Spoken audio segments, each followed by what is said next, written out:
Detectives on their YouTube channel. The link is on the bottom of the description. Today we will be entertaining viewer and listener questions.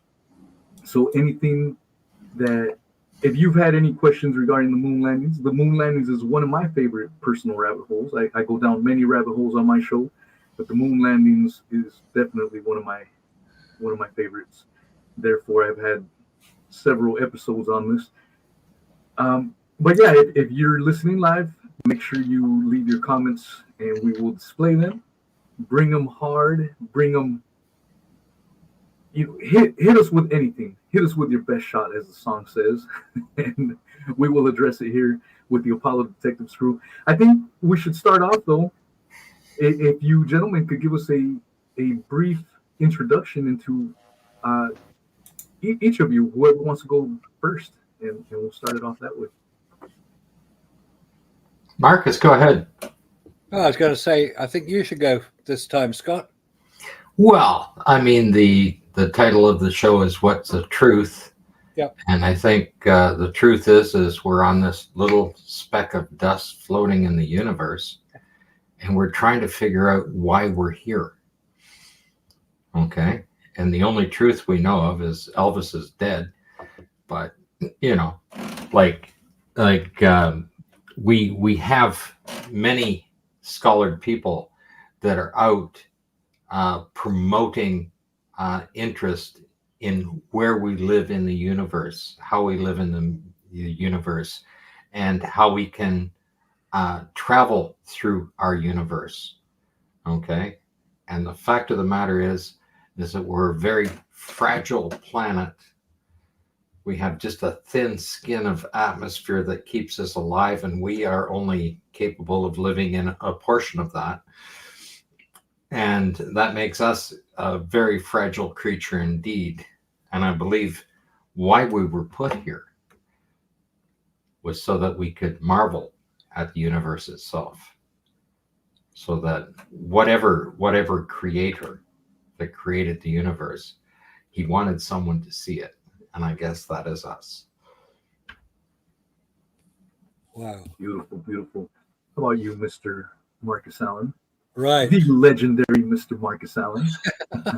Thank you, Easy. We forgot the item.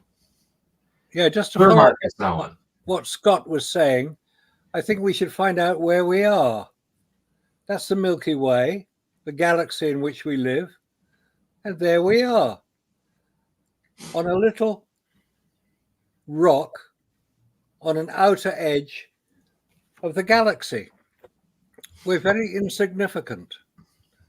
We hardly get noticed. And in fact, nobody has noticed us, really. We've done our best to get away from this little rock. And it alleged that we got as far as our moon, which is only 240,000 miles from Earth.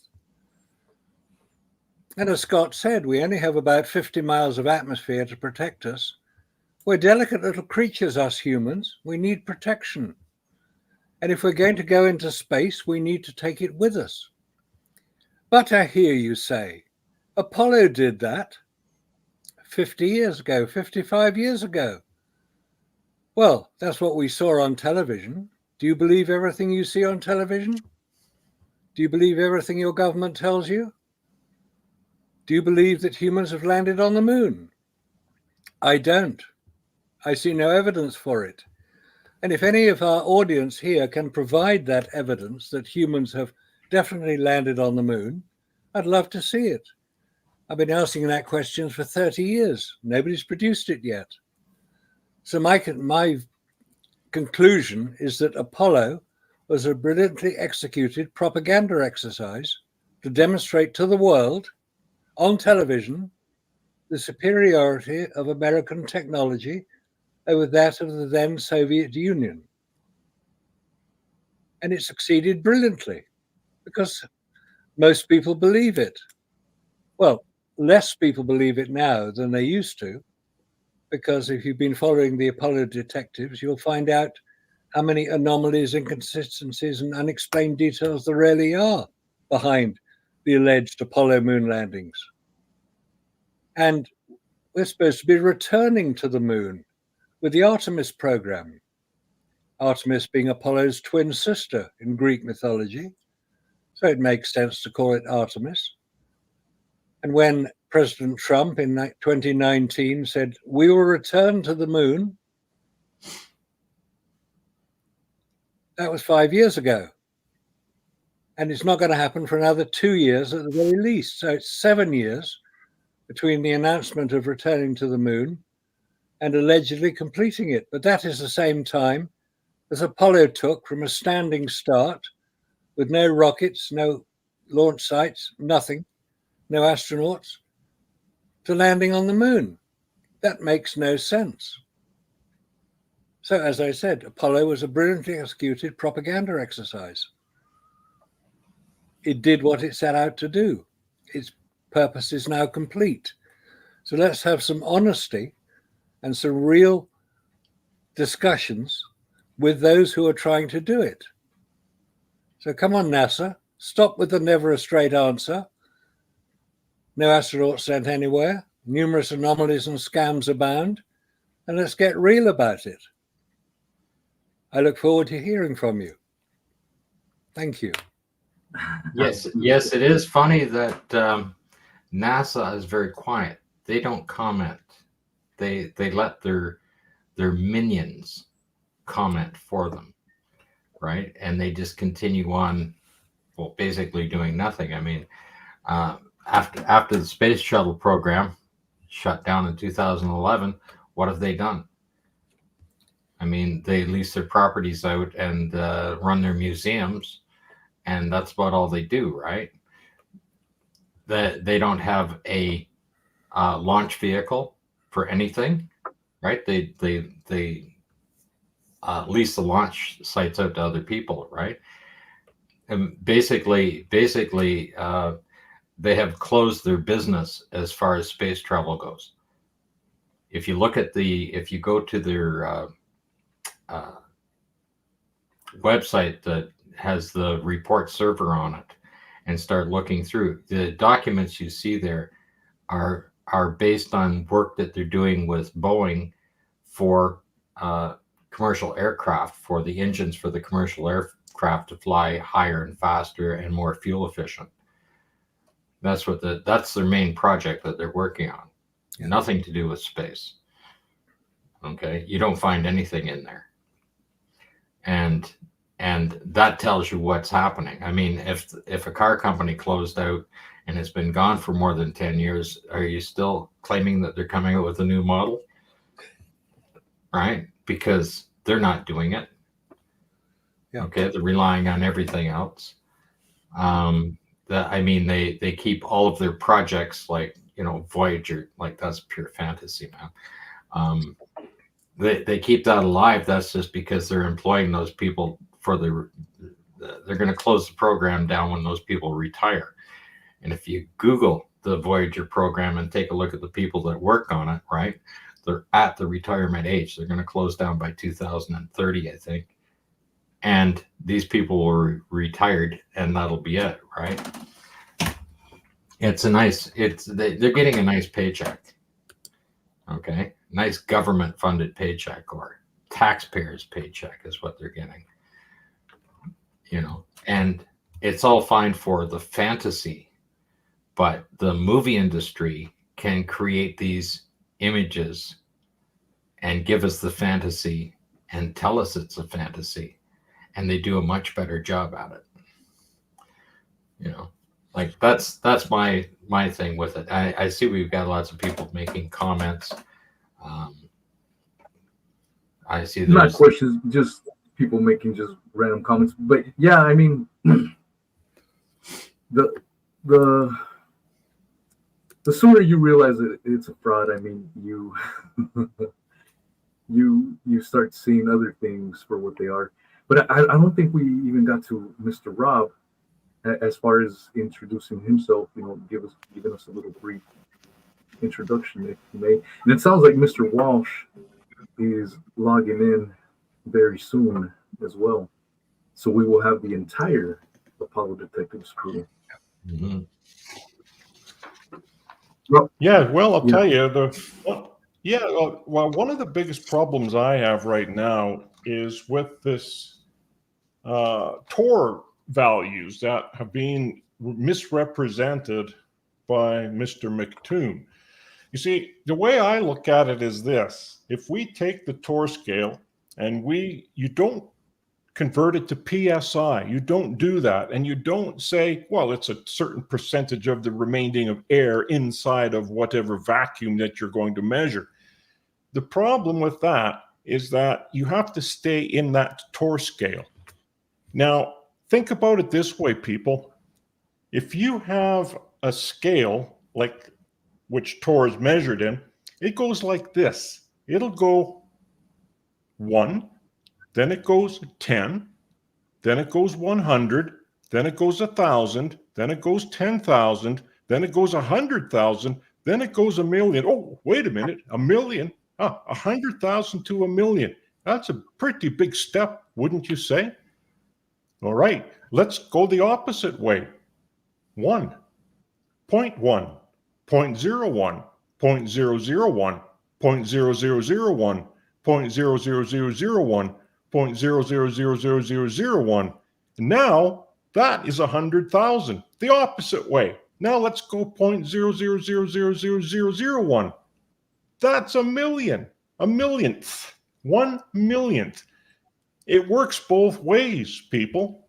It doesn't just work one way and you get to 766 or whatever the Tor is, or 765, or what the Tor value is in atmosphere for the Earth. No, it doesn't stop there. It goes backwards, and that's what we're measuring. And when we're looking at the film that Bill Demos tested in Patras at the university in his vacuum chamber, he only took that down to Tor to the -6.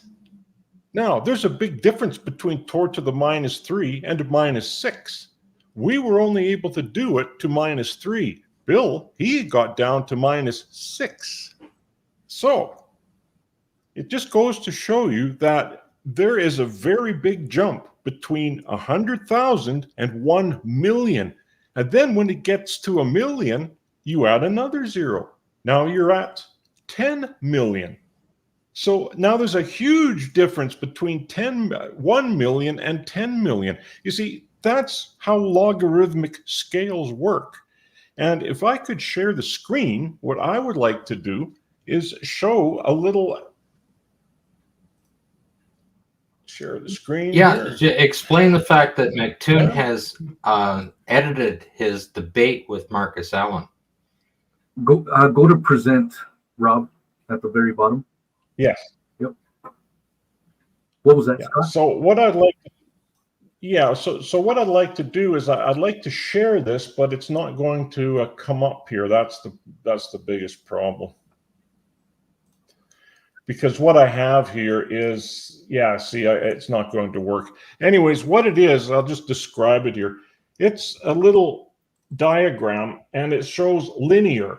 Now, this guy is going linear with a red line going up this way. Now he's got quadratic. That's a U, like a smiley mouth.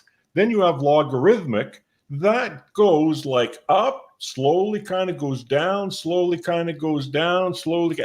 So you see what I mean? It Send takes it a to big Weezy time. on Skype, and then he can pull it up. He can share the screen. Yeah, it just will not work on this system here right now because I can't do it. Okay, yeah, I'll fire. And Randy's here, and he's having trouble. So I'll work with him there. Okay. Anyways, I'll take over. I'll just say that McToon has altered the debate with Marcus, and he put in because he couldn't do the Rubik's Cube, so now he's put a video in where he's completing a Rubik's Cube. That's number one. And that is so stupid. That's so petty. It's just unbelievable that. Yeah. And on top of that, he's sitting with a piece of paper where he has the calculations for the hammer and the feather drop. And then he has other calculations on Tor. And this is where he doesn't understand about Tor. Okay, he's taking as percentage of the residual molecules in a chamber. And that's not what's happening with Tor, you know. And he's sitting there going, you know, full atmospheric Tor is 760, you know, the Kármán line is this Tor and the moon is this Tor, right, with all the zeros.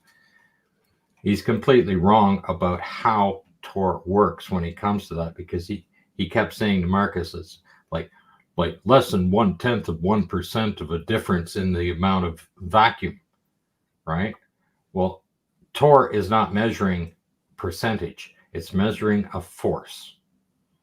Okay, and you can go anywhere and look at any Tor gauge. If you look at the original McLeod gauge, they're mechanical gauges. Okay, they don't read percentages, they measure force. And to give a prime example of that, if you take a container and you put a Tor gauge in it, you know, a differential pressure Tor gauge, and you simply close the lid on it so it's sealed and it's sitting on the counter, it's going to read 0, because the amount of air inside is equal to the amount of air outside. But if you heat that container up, that gauge is going to move up on a positive scale on that Tor.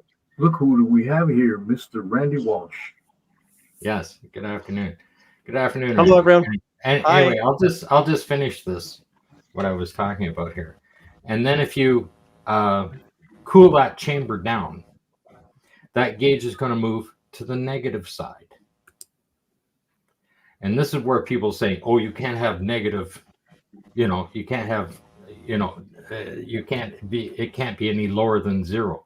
Well, that's because they're going back to the percentage. You can't have less than 0% atmosphere, right? Because they're going back to a percentage. Right. Okay, now listen. Okay, Scott, listen. Now, what I'd like to do is, if Wheezy, I sent that to you. Could you share that up? Can you put that up quick? Yeah.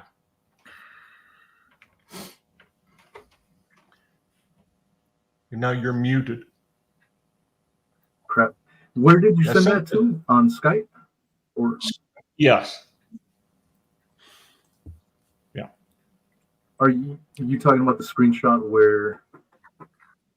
That's not a screenshot. That's actually, it's got quadratic, logarithmic. It's actually a little clip that will show you what it looks like if you were to play that.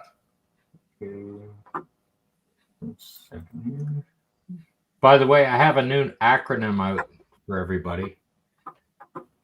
What's that? Well, for people that comment underneath our videos, it's TBT, Tiny Brain Trolls. So we'll just keep that in mind when we see them. We'll just call the TBTs out. Yep. Logarithmic example. I had to save it.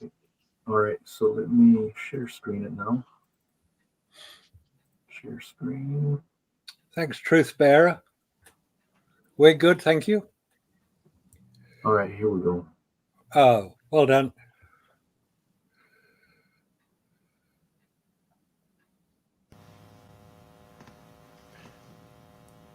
There we are. Yes, so now you see him when he's drawing the linear. Now we have quadratic. And this is logarithmic. It does not go in a straight line like the proponents are saying. Now, I do understand what one of the proponents was saying when he was saying that a logarithmic scale goes in a straight line. Yes, it does go in a straight line if you're going like this: 1, 10,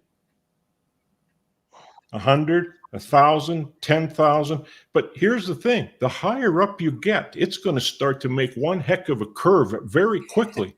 And the same thing goes when you're going in the opposite direction.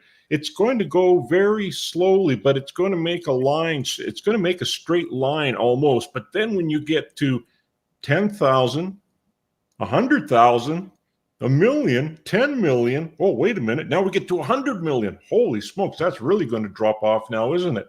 I take that the opposite way. Instead of having the curve going down and up, it's going up downwards. And when it gets to 10 million, it's taking such a dive that you cannot compare 10 million with a million. I'm just asking everyone, just tell me your opinion. That's a very big difference. I mean, I would rather have $10 million than 1 million, and I would rather have $100 million than $10 million. That's a big difference, a very big difference. So these people that are saying this, it's not true. It simply is not true. But So I've made my case. They still need to understand it's a measurement of force, physical Force. So that if Not a you were to percentage. put a mechanical gauge, yes, if you put a mechanical gauge in there, it's only going to read to 10 to the minus 6, and that's it, if that even. Well, if you And then look it will at break. you look at the companies that sell the gauges, it'll say if you exceed 10 to the minus 6, it will break the gauge. Precisely. Okay, we have done videos on this many times, and people don't understand it because they go back to a percentage. They go back to say it's not negative, so you can't have 10 to the minus anything, right? They don't understand that. But like I said, when you take a container and you put it and you simply seal the lid on it, the gauge is going to read 0. Well, is that a perfect vacuum? No, there's 14.7 psi inside the container and 14.7 outside the container. The gauge reads 0 because it's a differential gauge, right? It's reading the force, differential force between inside the container and out. If you heat it up, it'll go positive. If you cool it down, it goes negative. But the percentage of atmosphere inside there has not changed. And that should explain why you can't turn it into a percentage. I mean, these small differential pressures in our atmosphere are the same kind that will blow your house down, right? Barometric pressure drops, boom, there goes your house, right? Just go live in Florida and, you know, anywhere in the southern states, right? Wheezy, you know a little bit about wind down that way, right? Absolutely. And that's just because it has material that it's moving, just that differential pressure. And people have to understand that anything that's in a vacuum, anything you introduce into a vacuum, the vacuum wants to even those molecules out within the vacuum. Okay, it can't have a bunch of material here and a little bit over on the other side in that container. It wants to make all the molecules want to be evenly spaced within that space. This is where off-gassing starts. Yeah. Okay. This is what's creating the off-gassing. This is what's creating the cold welding, because those molecules are moving around. Okay. That vacuum is creating those molecules to move around. The same as temperature makes molecules move around.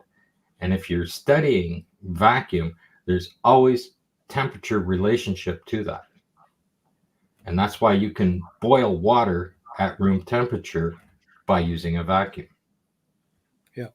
Because the relationship, the reaction on the molecules is the same as introducing temperature to it. So if you bring down to about 20 torr, okay, water is going to start to boil. It's off-gassing.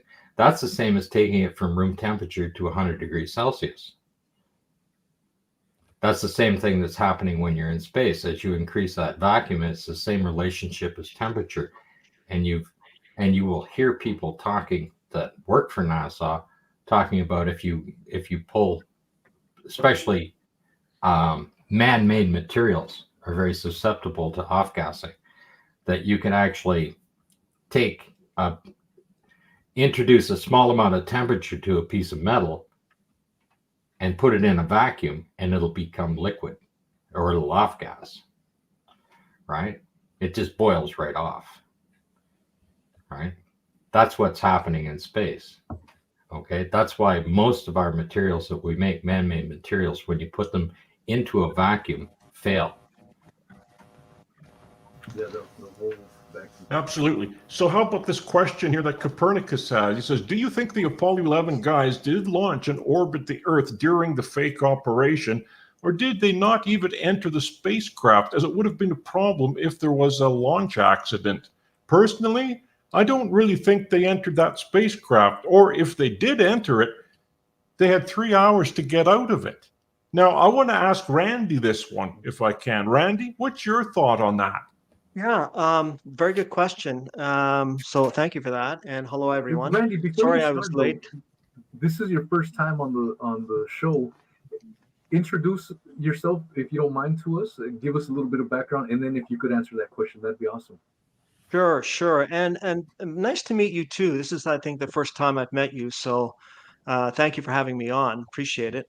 Most of you who are watching this probably know a lot about my background. I'll be very brief here. Um, I won't get into how I got into this, but I did a lot of research. I started doing a lot of research in the Apollo moon missions in the 2000s, so about 15 or so years ago. And long story short, all that research that I was jumping into, and remember in the 2000s, this was the advent of the internet and YouTube and sensational videos and so forth. And a lot of the conspiracy videos as well, which were coming out, which were very popular at the time, still are, but they were really making full use of the internet.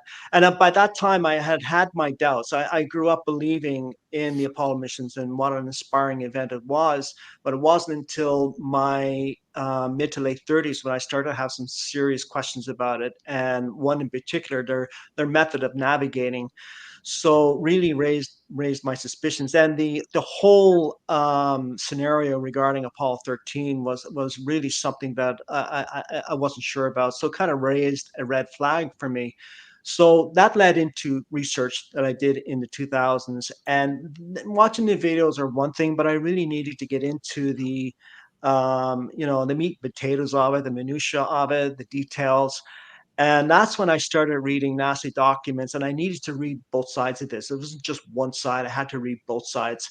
And that's when I get into the books too that were in support of the missions versus the books that were not in support of the missions. And that led to my first book, which I had written and published in 2018. And then a couple of years later, I published my second book. It was actually part two. And then a year ago, I was contacted by somebody I've known for a little bit, a while. She's too is an author, and she asked me if I'd be interested in writing a fiction book on the Apollo missions. And I was kind of thinking that may not be such a good idea. But then she convinced me. She said the whole idea with fiction is that you have to really know what you're talking about when it comes to fiction. When you look at some of the fiction writers, they know a lot about history, whatever it is the subject they're writing about, and it gives them a lot of latitude to speculate. And so that's what we did. We teamed up, and she convinced me. And we wrote this book, and we put that out just this year, a couple of months ago. And I found when writing the book, it gave me a lot of latitude, as I just said. And one of these scenarios involves this very question that has just been asked here in terms of the Apollo 11 launch. Do you want me to proceed with that? Yes, sir. Okay. Absolutely. Yeah. So the question is a very good one, and I think what you have to do is step back. There's a couple of scenarios here. If indeed Apollo 11 crew was launched, I am convinced beyond a shadow of a doubt that they were not launched with the using the F1 engines in the first stage of the Saturn V. It was just, in my opinion, it was far too dangerous. From everything I have read up to now, it was far too dangerous to put a crew on board, to risk putting a crew. And you have to keep in mind, the key to this thinking is Apollo 4 and Apollo 6. Apollo 4 and Apollo 6 are both Saturn V launches, both unmanned launches. Now, when you factor in that they had about 70 hours already of static testing on the F1 engines, which is, I would say, more than adequate when it comes to static testing, but you also need a comparable amount of in-flight testing. That was not done with the Saturn V. And when I say comparable amount, I'm not talking about 70 hours. I'm talking about at least matching what they did with the Saturn 1B. That wasn't done. So you had two on-man launches. And when you consider that the F1 engines in the Saturn V are used from launch to about 40 miles up, now this is about a duration of about 2.5 minutes, something of that nature. And you factor in Apollo 4 and Apollo 6, that's a total of 4 minutes, just over 4 minutes of in-flight testing before they put a crew on board the next Saturn V launch. And one more thing that's important to remember, with Apollo 6, it was plagued with problems. They even admit that they had made modifications to the F1 engines after the near disastrous launch of Apollo 6. So when you factor that in too, and then you also factor in the fact that they didn't do any further static or in-flight testing of the F1 engines after Apollo 6, and they went straight 7 months later to Apollo 8 with the first manned launch, which of course supposedly went to the moon and back, then I would have to say, and this is where I got into the fictional book, because it gave me a chance to speculate, and my speculation, but I would say no. There was no crew on board Apollo 11 unless they were using, this was Bill Casey's idea, that they were using a different engine altogether, far less, more reliable engine with a stripped down version of the Saturn V. Either that or they were not on board. So I would have to go with no, they were not on board Apollo 11 when it was launched. Because also, remember, the idea of launching a spacecraft with no crew on board because of problems is the basic story of Capricorn 1, Yes. which launched with no crew on board. It completed its mission because they were able to transmit the various flight information from the astronauts here on Earth in a special studio. We've seen the pictures of it. And unfortunately, when the rocket returned, it destroyed itself coming back to Earth. So what they've got 3 live astronauts and 1 dead rocket. What are they going to do? Well, they're going to kill them because they can't have them appearing at their own funerals, which is what happened in the film. It was a great ending. It's a great piece of filmmaking. But so the idea that Apollo 11 launched almost certainly with no astronaut on board makes more sense than to say that there was an astronaut on board, because all the in-flight communication was pre-scripted, was known in advance. They just had to sit down and read it. If that's what happened, it makes perfect sense. And if you apply a bit of critical thinking to that question, it's a very good question, you decide that no, it wasn't real. It couldn't have been real. Because as we now know, all the Armstrong, Aldrin, and Collins were alive at the time of the landing, we're told. And at the return to Earth, they were alive then. So how could you be sure of that? This was live on television. Were the American government or NASA or anybody going to risk astronauts being killed live on television? No, they were not. They had a plan B. It's called fake it. And that's what they did. I would like to follow up on that point, Marcus. That is a very good point, very interesting point. I did speculate in the fiction book that I wrote. The first 2 books I want to emphasize are not fiction. This book is a culmination of part 1 and part 2. That is nonfiction. This is fiction. So I am speculating here. But I did speculate in the fiction book that Apollo 7 to experience problems. I actually believe Apollo 7 was a real launch because Apollo 7 used the Saturn 1B and they used the more reliable H1 engines, not the F1 engines, the H1 engines, which are far less powerful than the F1 engines. So it's a possibility that that was a real launch and that they barely got the crew back. And the next launch we saw of a crew on an Apollo capsule was 1975 when they did the Apollo Soyuz mission. If I haven't studied that one enough yet, but that's my speculation. And because of that, because if you factor into one other aspect of this, there was very little testing of the heat shield on the command module before the first launch of a crew, which was Apollo 7. I think there was 4, and there were some questions about the data that came back. I think 1 was basically a disaster, and the further 3 were questionable in terms of its data output. So I'm speculating that they might have had problems, not only with the F1 engines, but with the heat shielding on Saturn VII, and basically grounded the crew. And that's what the scenario is in the fiction book. We get into that and we talk about, that they realized at that point that they had no choice, that they had to fake it. And not only because of the F1 engines weren't working properly, they also had problems with the J2 engines, which were in the stage 2 and stage 1 of the Saturn V.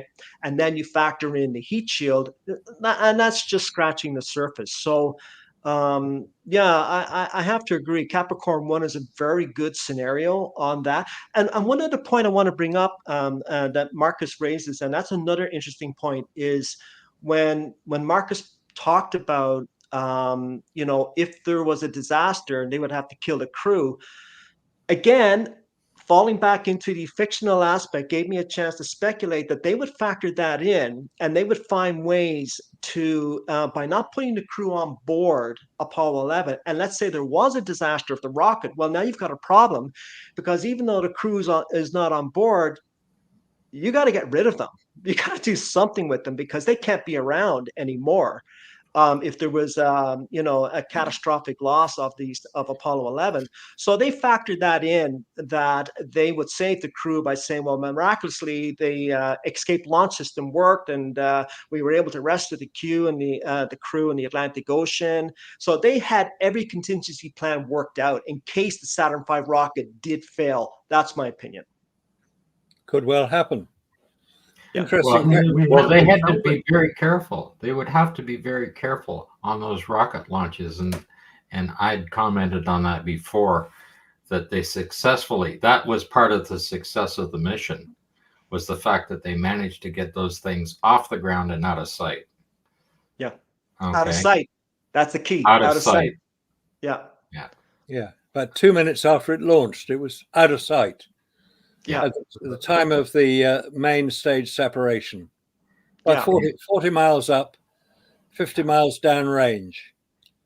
And Yes. and the other thing that comes into using a Saturn V or the F1 engines is the volume, the absolute incredible volume of these engines. They're so loud, so much louder than any other engines they're using. And you don't hear that in any of the transcripts. I mean, they're talking back and forth at 70 decibels. They're not yelling. They're not screaming over it. I mean, these engines. Do you realize that a F1 engine, if you had sound suppression to reduce the sound by 80%, it would still kill you. Yeah. Because there's another scale, okay, on the decibel scale. Like when you increase it by 10, it doubles, right? And when you get to 180 decibels, that'll kill a human being. Well, they're at 205 decibels. And they can say, oh, it's pointing at the ground, it can do whatever. If you take a look at the Apollo 17 launch, which is a night launch, the sky is lit up from the sound waves, wrapping right up over top of the craft.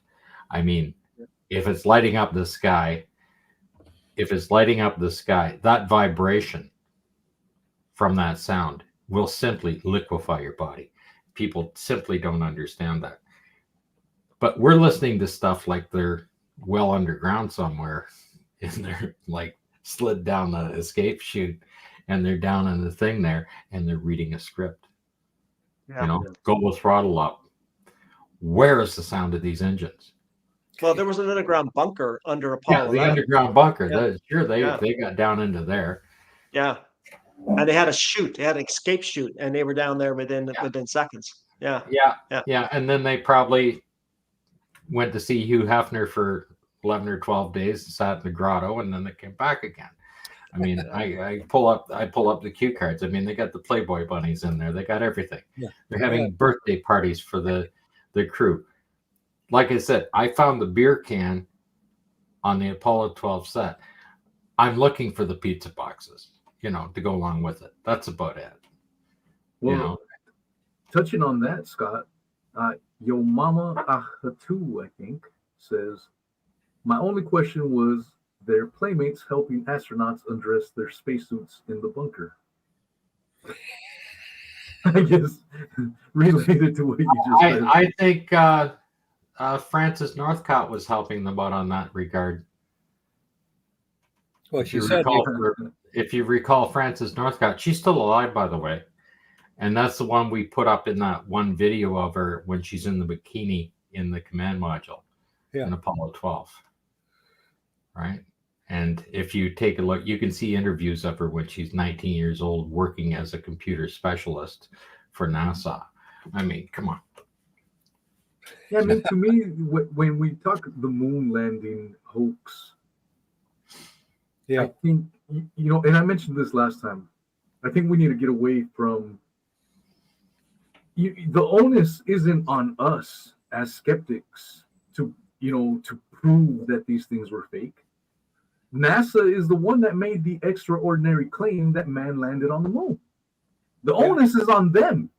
And the evidence that they provided are these flimsy photos, these flimsy lunar landers with freaking foil wrap around them. It's not up to me to prove that that's fake. It's on them. And I think we need to start taking a stand on that. You don't have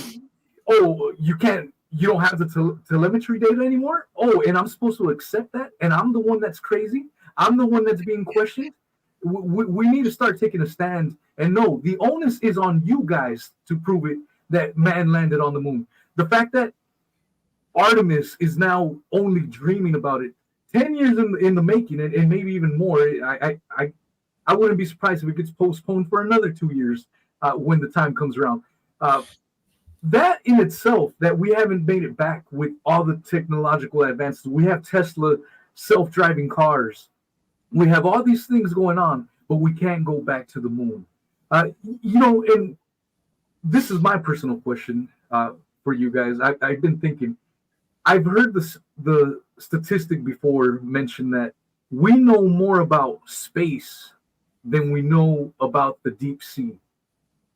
And when I believed in the moon landings, I was like, wow, that's incredible. Now that I don't believe in the moon landings, that means we don't know jack shit about space. Because, I mean, how the hell can we not reach the bottoms of the depths of the ocean that is just right here? I'm in Florida. We can't reach the depths of the ocean, with equipment that we have today, but we somehow made it with 1960s era's tech. Get out of here. What are your thoughts when it comes to us knowing more about space than we know of the depths of the ocean? Well, nobody knows where Neil Armstrong is buried, do they? He's buried off the coast of Florida at sea. Maybe that's why he wanted to go there. He reached the bottom of the ocean. He did. He wanted to find out what was going on. Lead-lined coffin tipped off the side of a Navy ship. Good luck to him. Yeah. Marcus, I would like to just address that one because that's interesting.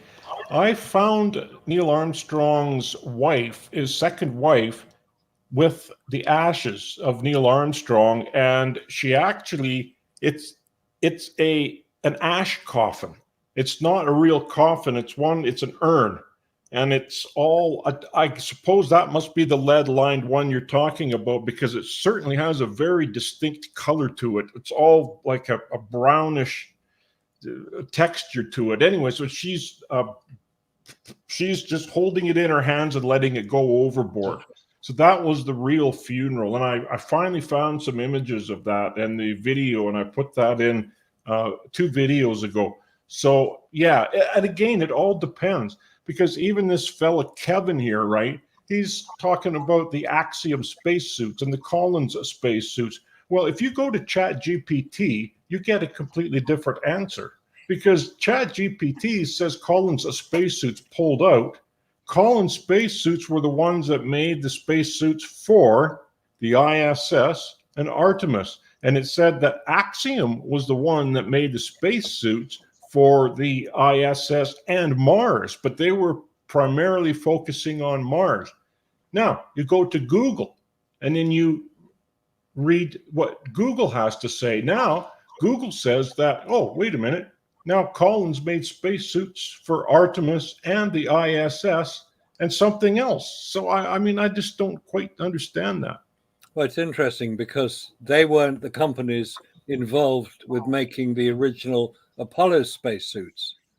That was Hamilton Standard in Northeast America, Connecticut, I think it was, and the International Platex Corporation, because they were very good with stretchy material. So why are these new companies coming along and charging, was it $3 billion to make a spacesuit? I mean, it's almost as bad as General Motors charging $6 million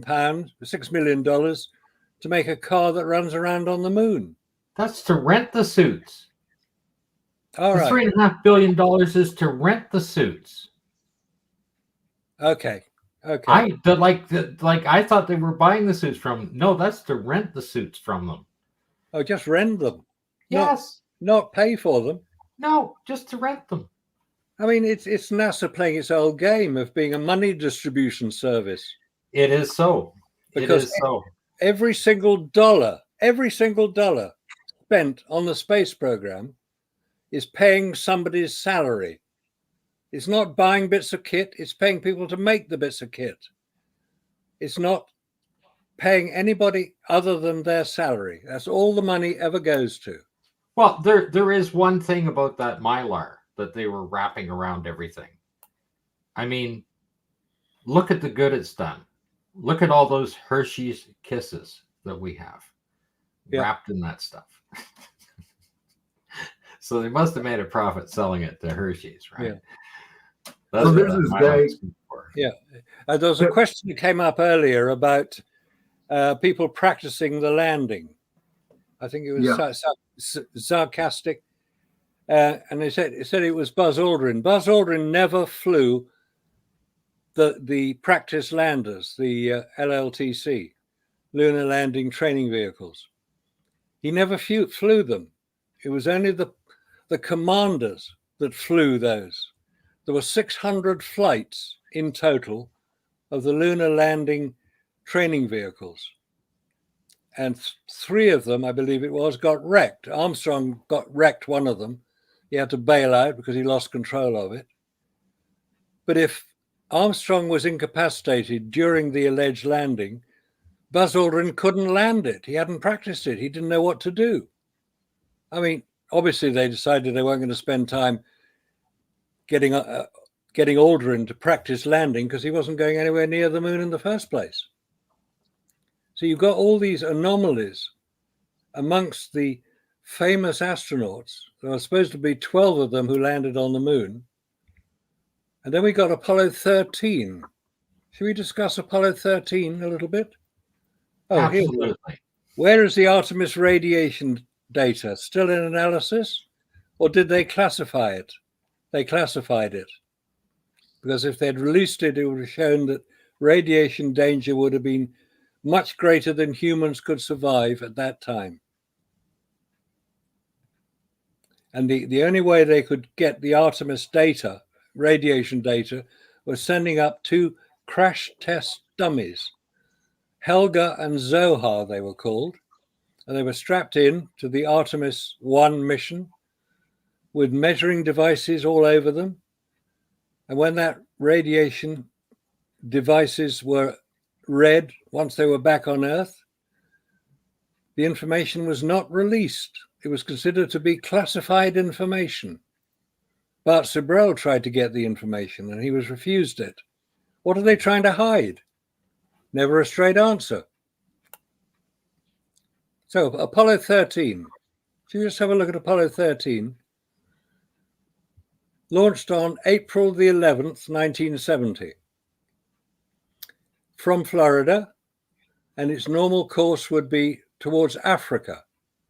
It would release its first stage 50 miles downrange, close enough to land for Jeff Bezos to be able to recover some of the F1 engines which he's reassembled back in Seattle. The rocket would then continue on and it would fly over what's called the Eye of Africa, a geological feature in southwest Mauritania. So they know they're on course. So what was an Apollo command module doing floating in the Atlantic Ocean in the Bay of Biscay, that's north of Spain, west of France, the Bay of Biscay, that was recovered by the Soviet Navy, who were conducting naval exercises at that time? There's no secret about that. It was publicized. And they came across this Apollo command module floating in the sea. And being naval people, they pulled it on board, stored it away until they could return to their home port of Murmansk in North Russia, north of Norway. 6 months later, oh, by the way, they recovered it on April the 12th, 1970, the day after the official launch of Apollo 13. 6 months after they'd returned to Murmansk in September 1970, this command module was handed over to the US Coast Guard cutter Southwind, and it was subsequently returned to America. But what the hell was it doing floating in the Atlantic in the first place? Hadn't been reported missing. But it was there. There are photographs of it showing Russian sailors and American servicemen alongside it being handed over. Obviously, the Russians had a good look inside it, see what was there. No, we're told it was a boilerplate capsule, BP 1227. That's the explanation. So why is that particular capsule, that one recovered by the Soviet Navy from the Bay of Biscay, on display at the Grand Rapids Museum in Michigan? And why is there another capsule on display at the Kansas Cosmodrome, allegedly Apollo 13? It's the only mission from which 2 command modules are on display. That's a very strange story. So we could resolve it by looking inside the one in Grand Rapids, because that was the one the Russians recovered. No, we can't. It's sealed as a time capsule, we're told, until 2076, the 300th anniversary of the founding of the United States of America. There's a lot of mystery around this. I mean, this is a real thing. There are pictures of it. Go on to Google and check out Grand Rapids Museum in Michigan. You'll see it. It's white, conical. It just looks just like a command module with a bit on the top. There are photographs of it in Russia. But nobody's ever answered the question, what was it doing floating in the Atlantic for the Russians to recover? If anybody knows that answer, I'd really like to hear it, because it's a big mystery. Marcus, Robert and I, a few weeks ago, did a little look around on the Apollo 13 to see what's on the internet. And nobody can figure it out. Really? Okay. There is so much disinformation on that particular subject now that like anybody can come up with any answer on there going, right? Yeah. It's claiming that it was the boilerplate was being used as a practice, and that floated away on them. Other stuff they were throwing it out of the back of a plane, and they couldn't recover it. That kind of stuff, right? They were practice dropping it in the water. This boilerplate, right? And I even suggested to one guy that was commenting that they just had 2 capsules on one rocket launch. I mean, if you're going to have this boilerplate and it's being used there, and if you look at a Saturn V rocket, it's an integral part of the structure for the nose cone and everything else to be on there, right? You have to have the service module, the command module, and then the nose cone that goes on there, the escape one, right? That completes the top of it. So if they're going to launch it, if they're going to launch this thing, how could you launch a Saturn V rocket and nobody knows about it? because there was only one launch. Yeah. There was only one launch on that date, headed in that direction. Now, when the Russians picked it up, they picked it up on a submarine, did they not? They came up under it on a submarine and floated it up on the deck. They Transported it on to another ship. Yeah, it was too big to be on a submarine. Yeah. So that's my understanding of it. You can read all kinds of nonsense on how they picked this thing up. Yeah. You can read on how the U.S. picked it up. If they had to take that, wasn't it a destroyer? Yeah. That they used, and they had to remove the front turret. Yeah. The front gun, the turret off the front of the thing to put the capsule on it to return it back. Yeah, that was the south wind. They took the front gun off. Yeah. Well, you can read all kinds of stories on how they shipped it back. Yeah. Like, it doesn't matter where, like, just change your VPN and you'll get a whole different story every time. There's just a complete mess out there. They're doing that deliberately to confuse people. Yeah, they are. Okay. The information is absolutely messed up to the point where nobody can figure that out. If you try and look for the original documents on it, you can't find them anymore. No, you can't. I mean, that's one of the big mysteries about this whole thing. There's so much missing information. Now, that capsule recovery by the Soviet Navy in 1970 was reported in the US military magazine Stars and Stripes. So it's totally official, what I've been saying. And the newspaper articles were there as well. Yeah, they were. Yeah. You won't find those anymore. You won't find them anymore. I went looking for them. After Robert and I talked, I spent the next 2 days just doing nothing but looking for stuff on Apollo 13, and it's just nonsense. Yeah. It's interesting. We just had a confirmation from one of our listeners who lives in Grand Rapids, Michigan, and he says he knows that capsule. He's seen it. Yeah. So, I mean, what we're talking about here is totally straightforward. There's no conspiracy about it. These are facts. You can go. I mean, you've seen it, Scott. You've probably seen some of the pictures of the capsule in Murmansk being handed over. There are stories about it on the AULIS website. It's AULIS.com. There are two major stories, one from the Russian perspective as well as the English perspective. So the facts are there. There's no dispute about them. This is not a conspiracy. This is factually reporting. Those Russian articles, they're translated from newspapers, right? On the AULIS site. I can't recall precisely. It was written by a Russian. I don't know if it's a reporter or just a narrator.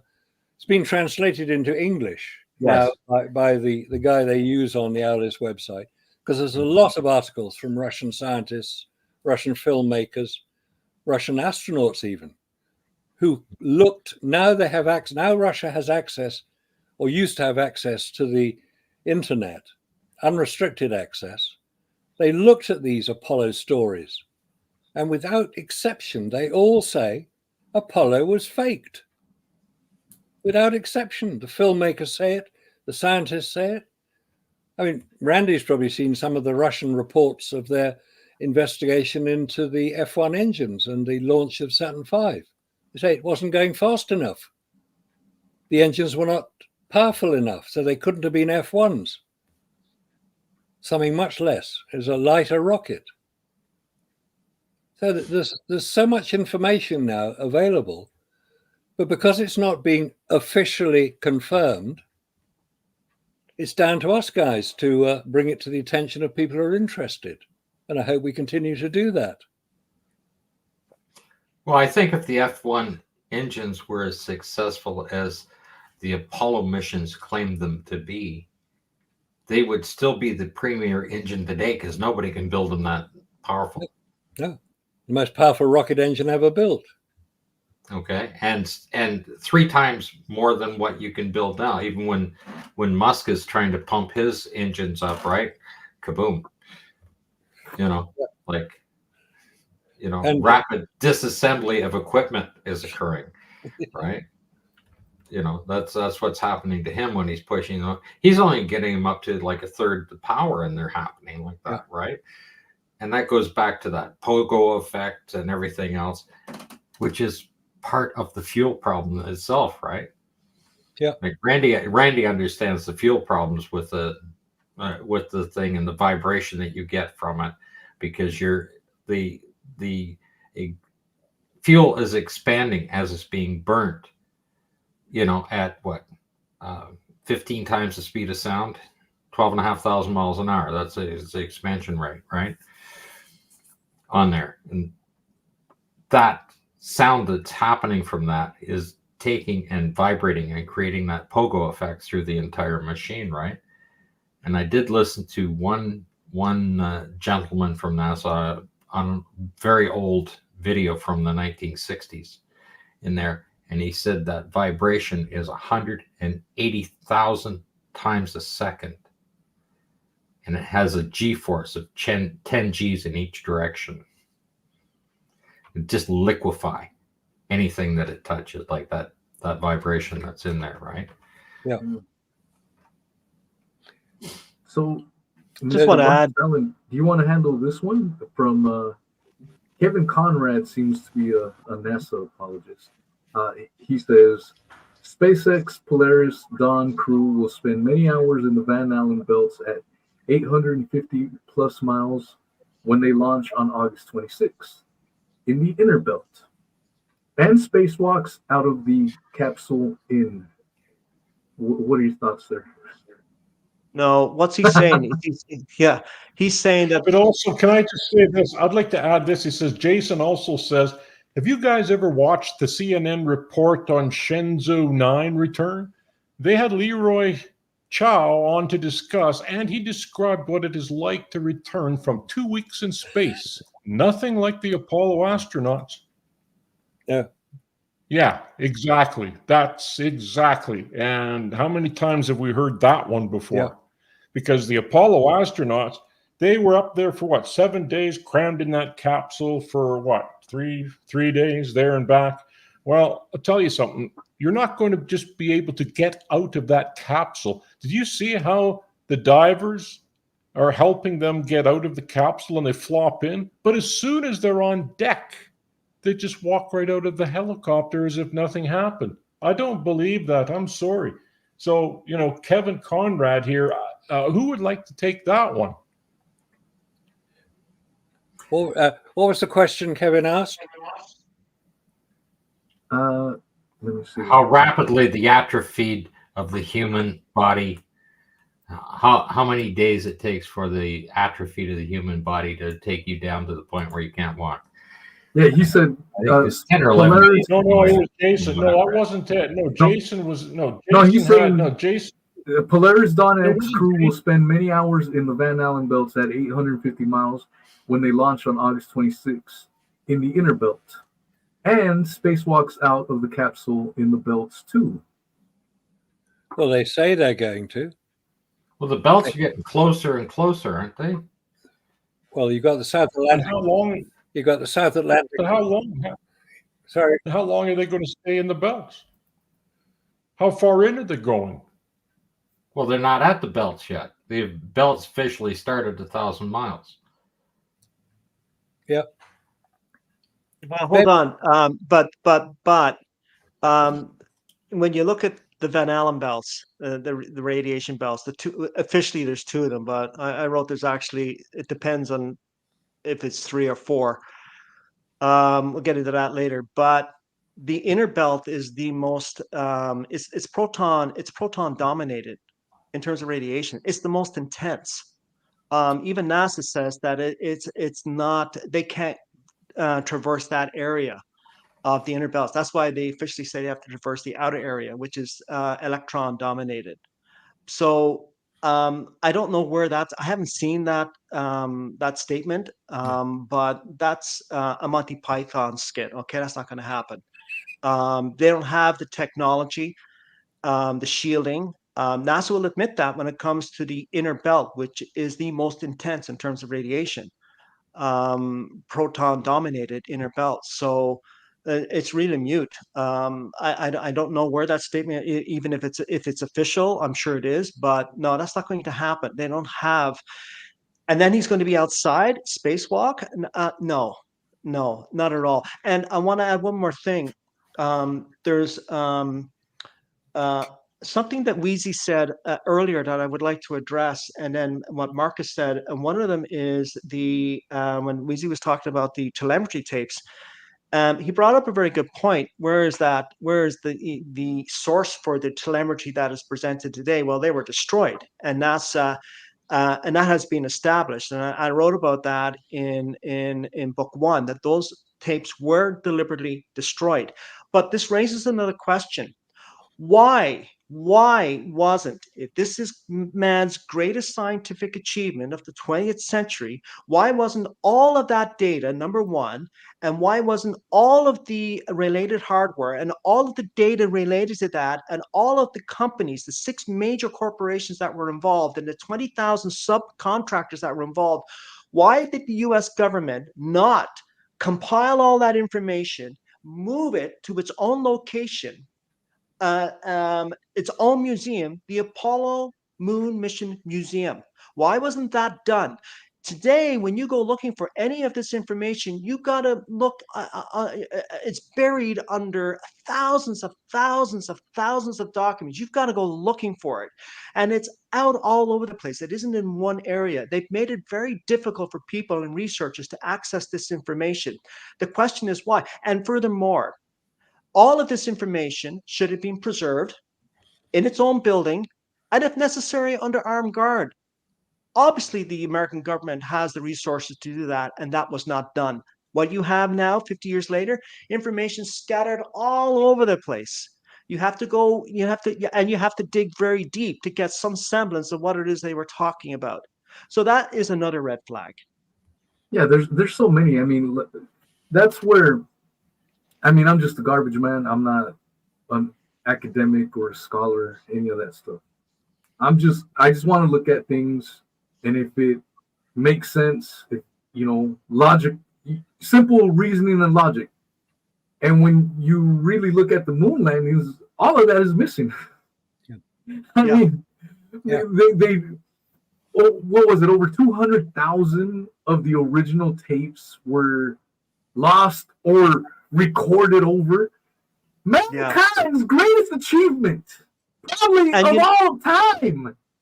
And you Exactly. recorded over the damn original footage. Yeah. You have to be so goddamn gullible to buy that bullshit. Excuse my language. But it's ridiculous. And you're absolutely right. And if you actually look, I'll do you one better. If you actually look even deeper into NASA's own investigation, this all came about in 2009 when Ron Howard wanted to do a 40th anniversary documentary on Apollo 11. So he had gone to NASA and he had asked NASA for the original telemetry tapes because he wanted to transfer that onto IMAX. He had to have the telemetry tapes, the original recordings, in order to do that. It's like the master recordings of a classic 70s album. You need the master recording to do anything different with it, right? You want to digitize it, you want to remix it, you need the master recording. So that's why he went to NASA, and he was politely informed that, well, the tapes have disappeared. So from that point on, people started looking into this, and they found out not only that the tapes for Apollo 11 disappeared, but all of the tapes, 140,000 reels of tapes for all of the Apollo moon missions, had not only disappeared, but were actually signed out in the early 70s. The excuse that the proponents give, the justification for this, is they come back and they say the tapes were recorded over because there was a tape shortage in the 1980s. But I found out that the actual tapes pertaining to the Apollo missions were signed out in the early 1970s by NASA, by its own admission. Those tapes are not signed out because they needed to record on them or that there was a shortage of tapes. That came a decade later. Those tapes were signed out and they disappeared. And not only were they signed out in the National Archives, they didn't even follow procedures. All that's on the document of the sign out sheet for those tapes is NASA. There's no personnel listed. There's no one you can actually point a finger to. So they effectively destroyed all the paper trail. And those tapes were signed out and disappeared. Hence, those tapes were destroyed. And they were destroyed because it either had nothing but simulations on those tapes, or there was nothing on those tapes. It was just scenery for the public. And if a historian had gotten their hands on that, they would have found that out. That's why those tapes had to be signed out in the 70s, and those telemetry tapes had to be destroyed. That is the smoking gun. Oh yeah, yeah. Absolutely. Not to mention the ones that were in the McDonald's. The abandoned McDonald's. I mean, my God. Yeah. There's pictures of them. Pictures. Yeah. Yeah. Can you guys, any of you brave gentlemen, take this one on? Where was the return rocket when the rover thing landed on the moon? How did they get back in it and return to Earth?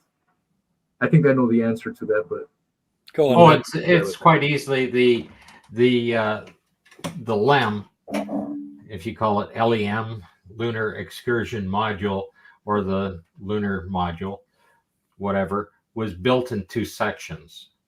It had a descent stage and an ascent stage. Each had its own engines. So the lower portion that you see down there with the landing legs had basically in the center of that was the engine, the 4 fuel tanks around, and then 4 quadrants in between that. There were like just the fuel tanks were in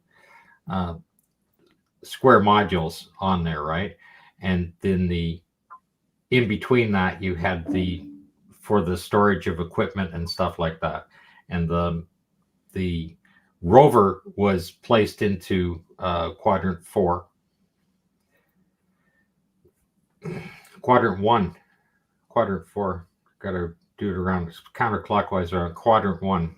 The LEM was put in,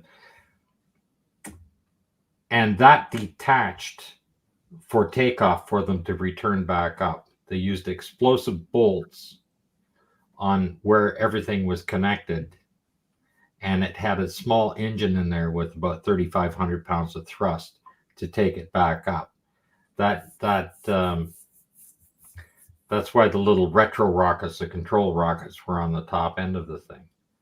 But the piece that actually landed on the ground stays on the ground with the rover. And nobody's seen them since. It never worked on Earth. They never practiced it on Earth, not once. Yeah. And one of the previous questions was, how did the camera film the takeoff from the moon, or the alleged takeoff? That was done from Houston. I forget the name of the guy who did it. He was controlling the camera, which was filming from the lunar rover that had been parked about 300 or 400 feet away, so it didn't get covered in dust. And he was controlling the camera remotely, we're told. I mean, this is the story that NASA puts out. And he didn't get it right on Apollo 15. He didn't get it quite right on Apollo 16, but he got it spot on Apollo 17. So that's the only one you ever see take off. Well, that's because if you look closely at the frame rate on that Apollo 17, you can see that it's actually handheld. There've been lots of people that have studied that, showing that that's a handheld camera that was pulling that up. It wasn't on a thing. Yes, they claim they practiced everything, right? So that you could cover the delay of the signal there and back for the takeoff and stuff like that. But, you know, like they didn't even have a countdown. No, they didn't. I mean, just they missed so much stuff in the transcript on how everything was supposed to happen on the lunar surface. And they were so involved in that for all 6 missions that they forgot about the guy that was so-called orbiting around the moon. Every mission, they just forgot. He was not in the script whatsoever for 3 days straight. And there's absolutely, if 3 guys went out in the bush hunting, right? And one guy says, I'm going to go out, scout around and, you know, bring back, you know, I'm going to scare the deer back towards you this way, right? Are you going to forget about him for 3 days? You know, in the middle of the bush? No, you're going to be talking all the time. And if that thing is orbiting around the moon, you have about 22 minutes out of every hour where you are in line of sight to communicate. So that should be in the transcript for 22 minutes out of every hour. He should be part of that conversation. Okay. And the first thing they're going to do is check in and do an equipment check and make sure everybody's alive and okay. And the second thing is he's going to be asking, what the hell's happening on the moon? What do you got down there? Right. Okay. They forgot about that. They did not have really good script writers. They needed to have the movie magic guys, the guys that wrote for Disney and stuff like that. But they were so concentrated. Like they're sitting at Flagstaff and they get all this stuff set up and they're trying to get through all of the mechanical things to create a simulation from a landing and Neil coming down the ladder and everything else, right? They only needed the two guys there. They only had a mock-up. I mean, Buzz Aldrin is right up against the door frame there. And it's totally impossible, right?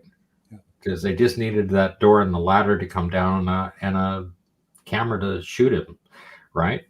And they probably did it dozens of times in practice and shot it and filmed it dozens of times. And they took the best images, and that's what you see. Yeah, there's a prime example of one. And let's change the lighting. He's not bright enough. Let's get it up there, right? You know, like all of that stuff. We see that in the photographs because you can't take a photograph on the moon to start with. The film on the camera is going to mess up. The batteries are going to just blow up. Yeah, the iconic photograph. The iconic photograph. Yeah, the iconic photograph. But to forget. And they've got every minute, every second of every minute is in that transcript from launch to touchdown. Yeah. How are they going to insert the conversation that they need to have with the guy that's in the command module that's orbiting around the moon? How are they going to insert that in? They have to correct all of that. That can't happen. They didn't even talk to him to go into a launch. There'd have to be that the amount of timing that it would take for somebody taking off the lunar surface and being able to coordinate to line up to something that's going 6,000 miles an hour, 60 miles in the air. Okay. And when he comes into communication with you, you've got maybe a couple of minutes, whether it's a go or no go. Because you've got another 7 minutes to get up there, 7.5 minutes to get up there, if your rocket's performing well. That timing, if you miss that timing, by the way, that rocket taking off the surface is not gimbaled. Okay, you can't control it, and it goes full throttle until it runs out of fuel. That's how it operates. Yeah. Okay, the guy in the command module has to line himself up to catch up to you. And he's got a limited amount of fuel to do that in. There is absolutely no timing, no countdown, no nothing. And you only have a few seconds to decide whether it's a go or no go. And every time he comes around again, because the moon is rotating a little bit, he's going to be in a different orbital path over your head. Okay. And all of that communication has to go back to Houston. And those 40 guys in that room with their slide rules are going to do all the calculations for you for the next orbit and send you that information back. All of that should be in the transcript. Every damn bit of it. Not joking around. And never mind the fact that Apollo 17 had Harrison Smith. He was the lunar pilot, right? Cernan was the commander, and he was the pilot. This guy never flew an airplane in his life. Okay, he was a geologist, and he's landing on the moon. Like, hello? They're telling you right there. Yeah. But of course, geologists are highly skilled, highly trained, very capable people. They can crack open rocks, but they can crack open this conundrum of how the hell do you land on the moon?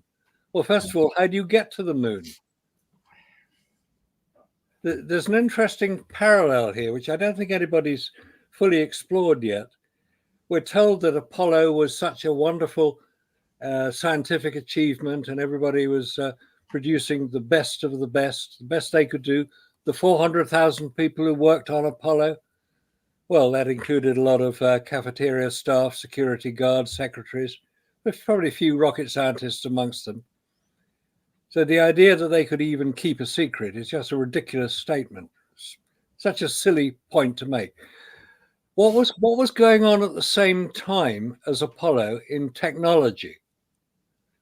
There's the creation and development of probably the most beautiful aircraft ever made, the SR-71 Blackbird. That was the fastest, highest flying, most capable aircraft ever made. It still holds all the speed records, and it flew to 80,000 feet. That's where it cruised. It was made of. Marcus, I'm going to disagree with you. Go on, tell me. I'm going to disagree with you here. Okay, in the 1950s, Canada had the Avro Arrow. And all of that technology developed by Canada. Okay, which if you look at the Avro Arrow and you look at it, you're going to see an F-22 Raptor. Okay, and the small test flights of the Avro Arrow, okay, were so successful that the United States come up and just simply took the 18 or 20,000 employees and made them disappear, and all of the equipment disappear, and they took everything else down there. And very shortly after, they had the plane you're talking about in flight, because most of the technology from Canada went into that bird. Could be. That part I didn't know. But as a Canadian, you would be aware of it. But officially, it's still the SR. The SR, what was it, Marcus? The SR? SR-71. Yeah. SR-71. It's still the most advanced technologically. Oh, absolutely, absolutely. But it's also keep in mind that plane, in terms of its capabilities, its real capabilities, that the data related to it's still classified. Yeah. To this day, so that says a lot. Absolutely. But the people that were working for the Avro Arrow went to the States. They took those people down. They didn't all just disappear. I know. There was that was under the Diefenbaker government here in the early '60s, and that there's still a lot of really bad feelings with Canadian engineers over that to this day. And they've done some documentaries on it. They even destroyed the models of those of the Arrow that you were talking about. They even destroyed the replicas that they had. I think they've built a couple now, but all of the schematics were destroyed. Or moved over to more. Well, I have it at a little more personal level from them, because my daughter's first hubby, her father-in-law was the bean counter for the Avro Arrow. Okay, he did all the payroll, he did all the accounting, everything for the thing. Okay, and in that office where all of the files were kept, where all of the diagrams were kept, everything else, he was in on all of the meetings, because he's the budget guy, right, for the project on there. And before he died, I have had quite a few conversations with him about what happened the day everything shut down. You know, and you're looking at U.S. military walking around on the site, blocking people. He couldn't get into his own office. And after they cleaned it out, the building was empty. Yeah. Nobody knew. And I think there was as many as 30,000 employees in total that just lost their jobs. And he said the biggest thing is these people are going and looking for another job. In the 5 years that they were there, they couldn't put down that they were there. There was no record of them ever being there. And it's trouble. What did you do for the last 5 years? Were you in jail or something? No, I worked here. Well, that didn't exist. If there's one way to destroy patriotism, that's it. Yeah. But he also said a lot of the highly skilled engineers ended up working in the States, going down there. And that's where the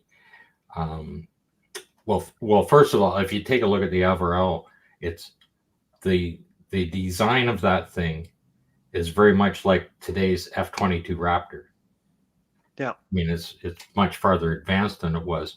But for 1955, okay, that thing was just miles ahead of anything else in the air.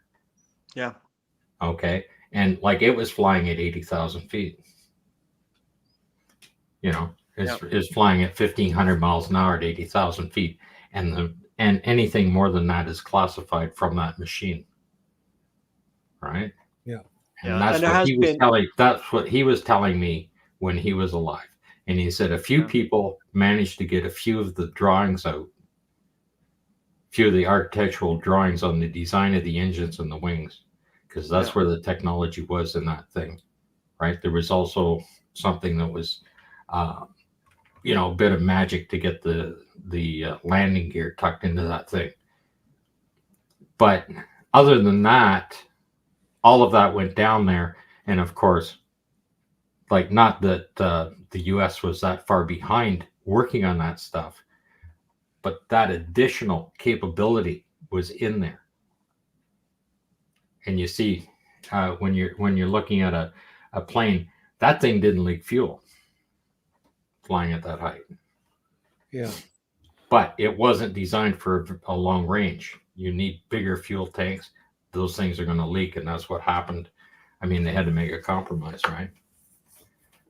But yeah, it's pretty incredible. I mean, you can't take anything away from what these machines were doing in those days, right?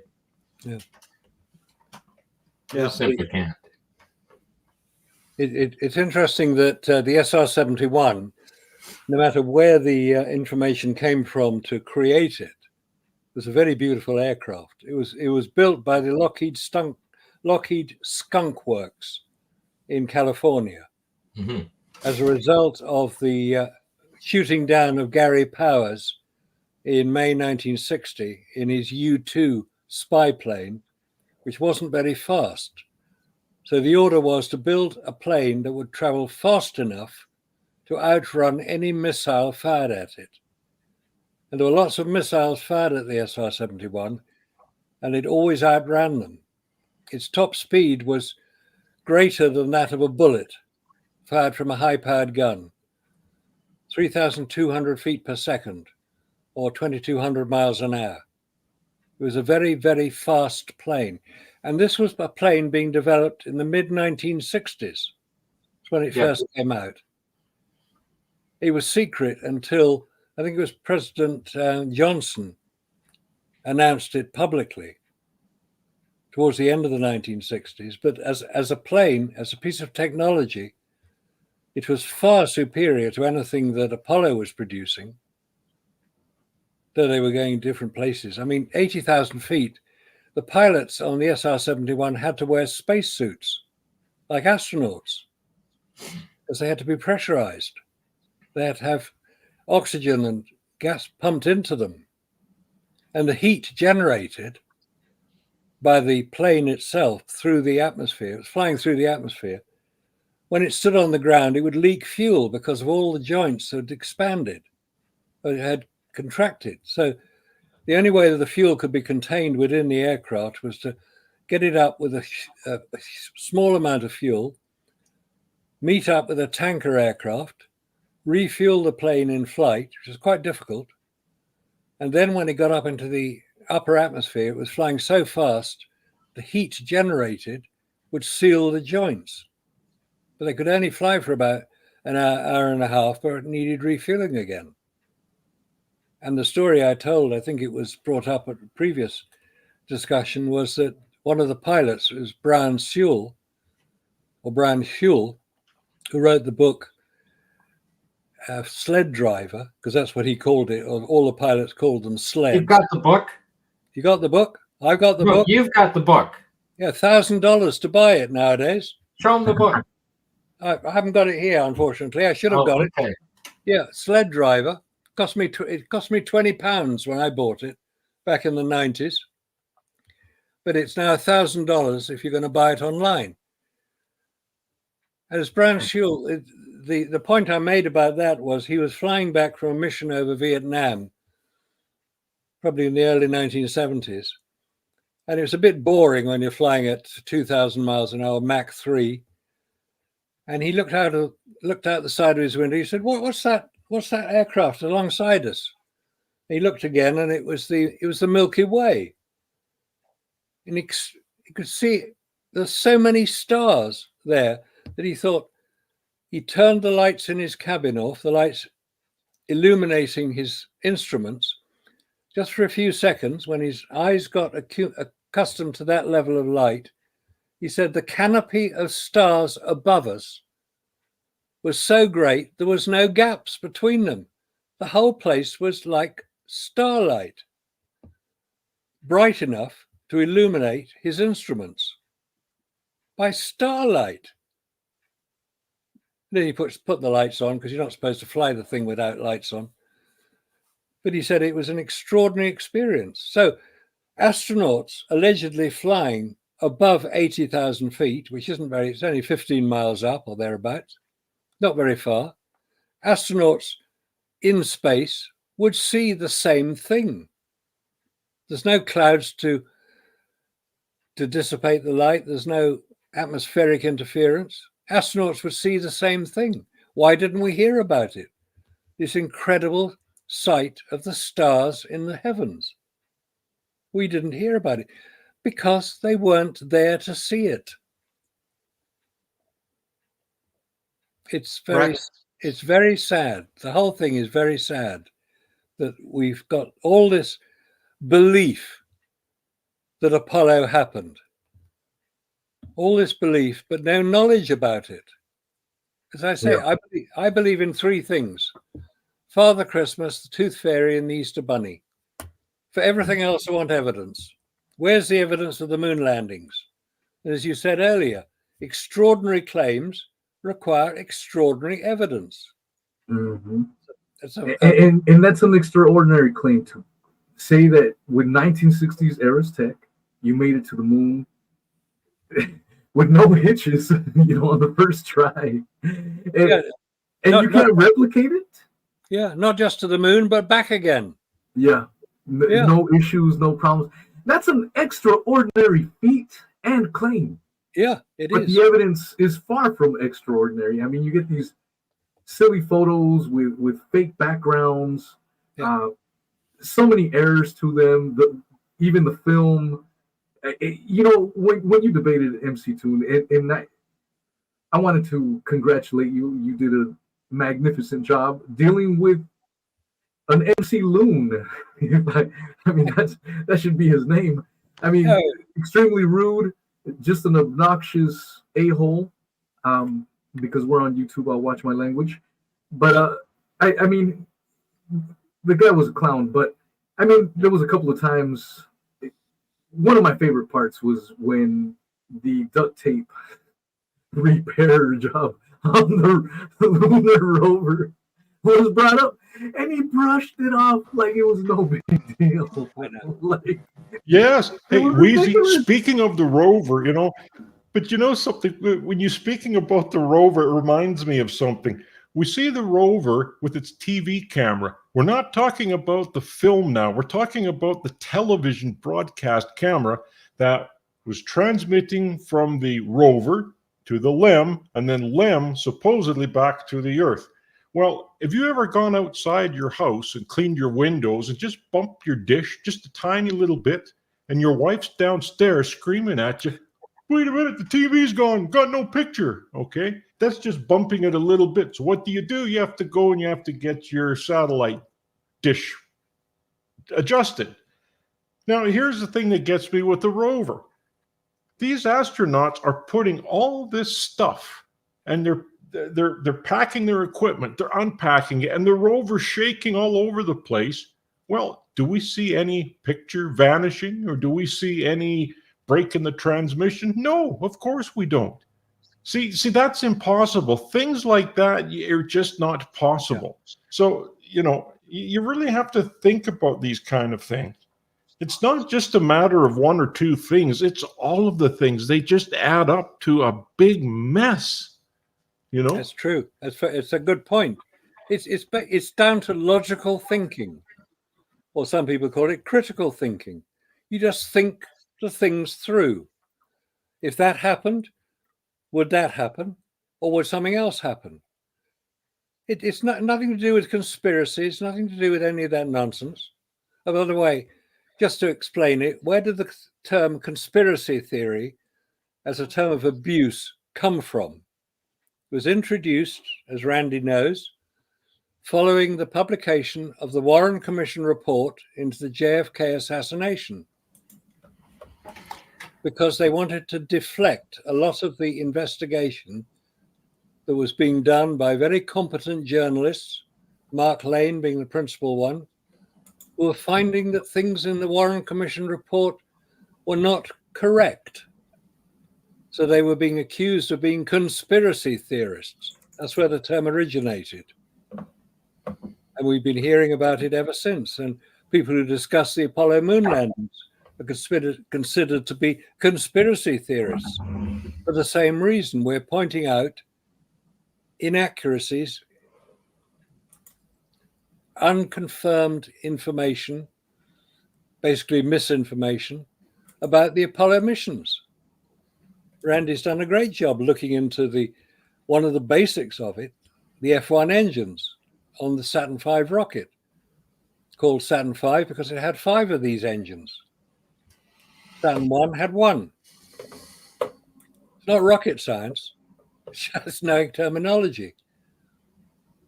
So there's so much information now coming available. I mean, we've spent years looking at it. I personally have spent over 30 years checking out this. And the more I look, the more I find. And I can highly recommend the aulis.com website if you want to spend several weeks reading the hundreds of reports that are posted there by people who know what they're talking about. So let's have less of the Apollo landed on the moon, aren't they wonderful astronauts who did it, and more of let's see if we can actually get beyond the Van Allen belts for the first time, because it hasn't been done before. Let's see what's going to happen. Marcus, there's something that you said earlier I'd like to expand on, if I may. Yeah.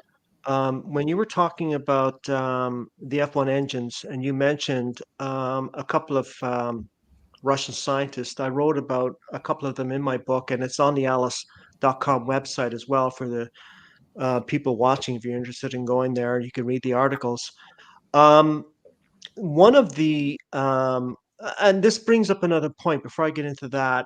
A lot of the proponents will come back and say, if the Russians hadn't known anything, they would have said something. Well, they have. Yes, they have. And are you waiting for officialdom from the government? So you're putting your trust in politicians, whether it's here or in Russia? I mean, that's pretty foolish. And the last 5 years should have told you that. To put trust in officials is really, it's an IQ test. Okay, that's what that is. You're putting trust in officials. You failed the IQ test. But a Russian scientist, a couple of them, and one I wrote about in the book, his name is, if I'm pronounce it correctly, it's Gennady Avchenko. And what he observed, and he's a rocket scientist. He lists his qualifications he wrote a 60-page article on this. I basically outlined it in my book. But what he's saying is that he feels that Apollo 4 and Apollo 6 were an attempt to use the F1 engines. He's not sure if the Apollo 4 launch used full power in the F1 engines, and they've got pretty good data back from that. But it was Apollo 6 that really raised a red flag with him, because he noticed from during the launch, the plume of flame that was coming out was very reminiscent of kerosene, and they were using kerosene along with liquid hydrogen for the F1 engines. And that told him that there was a breakdown of the cooling system for the F1 engines, which is why you saw that plume. Kerosene was burning and escaping, right? So they had a breakdown. Had a breakdown within the combustion chamber of the F1 engines. So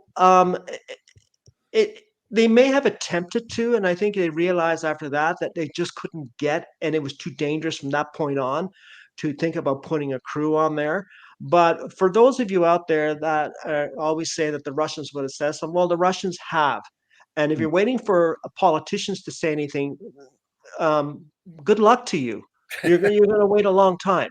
But the Russian scientists have said that, and they say it because they don't have to sell an article that has to be approved by mainstream science magazines, who will not allow any of this to be entered into their magazines. They will not print anything officially. Officially will stay away from any American or Russian scientist who is going to question it.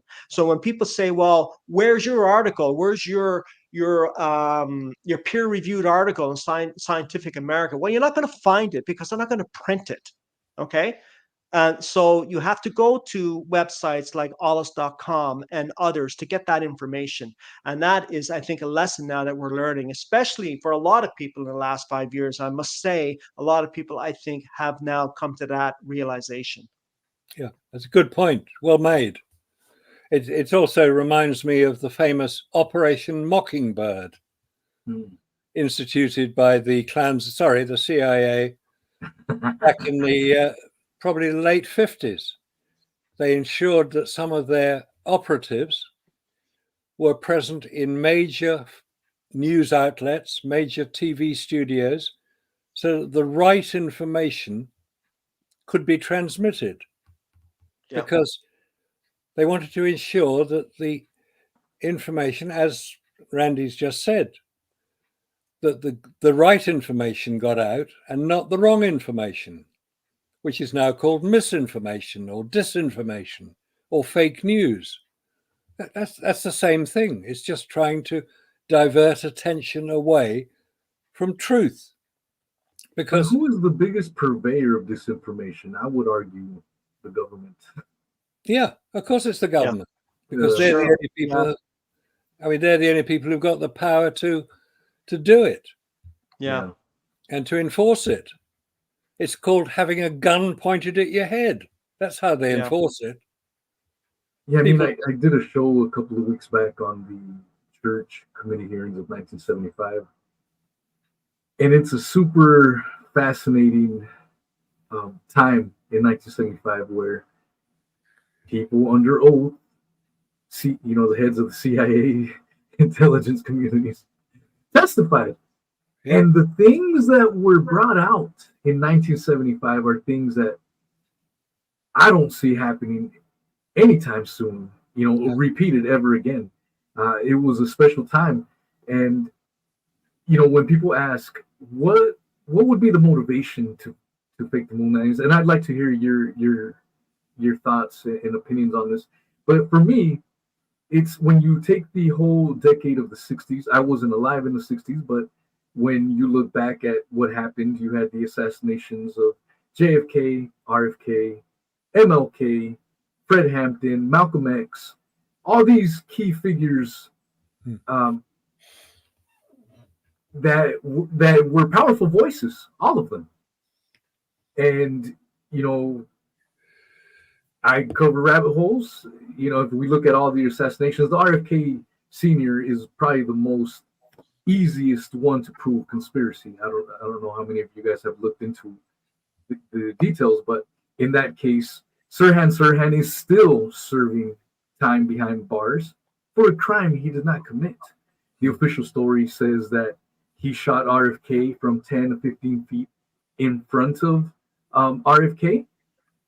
The autopsy performed by the Kennedy family after the debacle that happened with the JFK assassination just a few years prior the Kennedy family did, you know what, we're going to do our own autopsy this time around. And in that autopsy, the death bullets all came from behind RFK, proving beyond any reasonable doubt that the evidence, the forensics, were completely at odds with the quote-unquote official story. So that one, you rarely hear about the RFK assassination because it's such a blatant conspiracy. And so when you look at the 60s, you had all these shenanigans going. You had Vietnam. I didn't mention Vietnam. You had Vietnam brewing. So what better way, in my opinion, to give the American populace hope? So something to, you know, distract them from all the madness happening during this time period. We made it to the moon, y'all. And it rallied everyone. You know, just a few weeks ago, they were talking about the Artemis program, supposedly alleged, you know, trying to get back. And the purpose for it was to ease the tensions, the pain going on with the current political climates. And everyone's so divided. And the Artemis program is going to hear and soothe things and make things better. It's the same shit, different decade, different era. What are your thoughts on that? Well, I was around in the 60s, as you can tell. I was aware what happened when JFK was assassinated. It was a shock to many people in the UK. It was a real shock. The first time we'd really come into the area of political assassination. Now, just to go back a little bit, John Kennedy was elected president and inaugurated in January 1961. Following a few weeks after that, he had to deal with the Bay of Pigs fiasco, about 2 months after his inauguration. He had to deal with the Bay of Pigs, where he refused to allow air cover because they were trying to invade Cuba to get rid of Fidel Castro.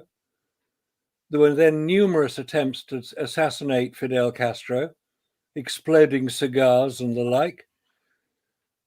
Following Kennedy's successful attempt to remove the CIA from political decision-making, that was Foster Dulles and Alan Dulles, who were brothers, who ran that show, and they were trying to create an unpleasant situation in America. They were using the Russian fear of the bomber gap and the missile gap. Russia had many more missiles than actually did have.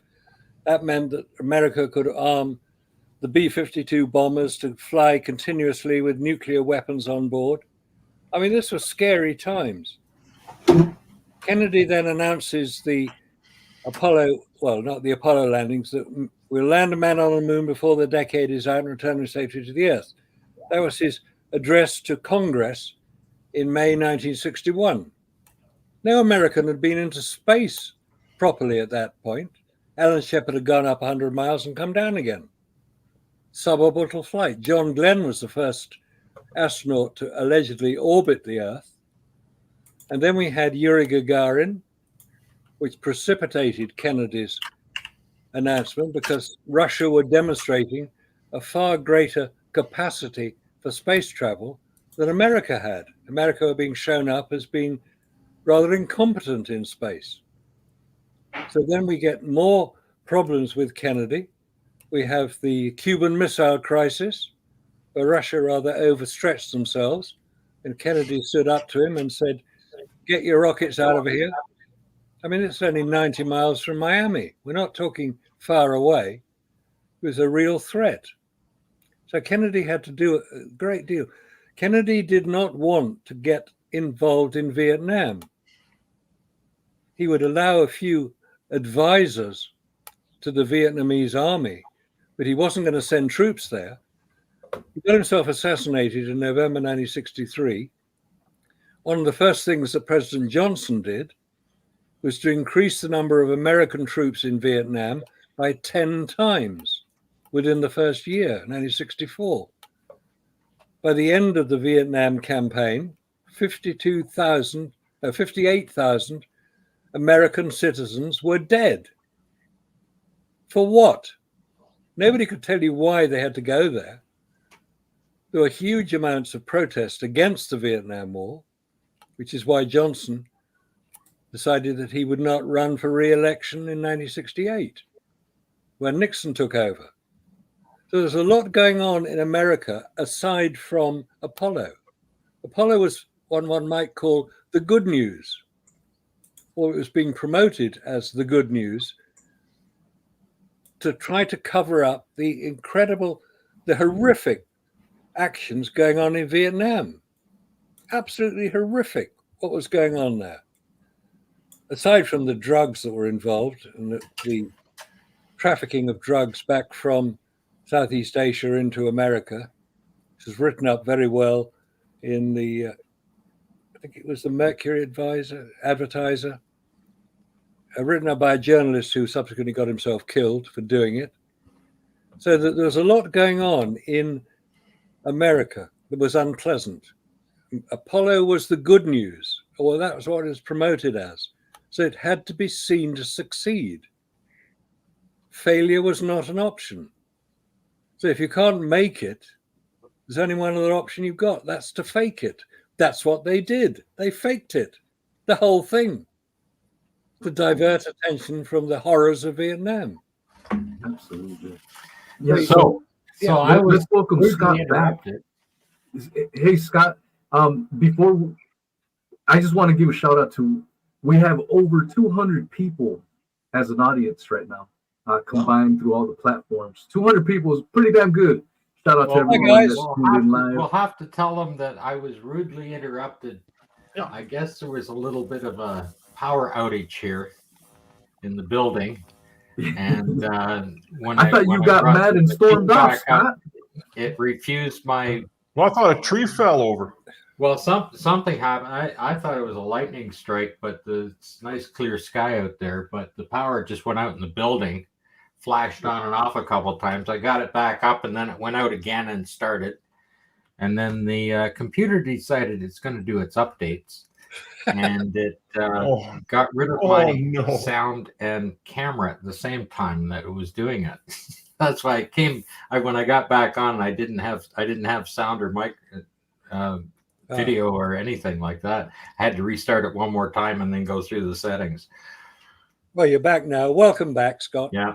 It's just Scott, one of those little anomalies that happens when we're relying on those satellites out there.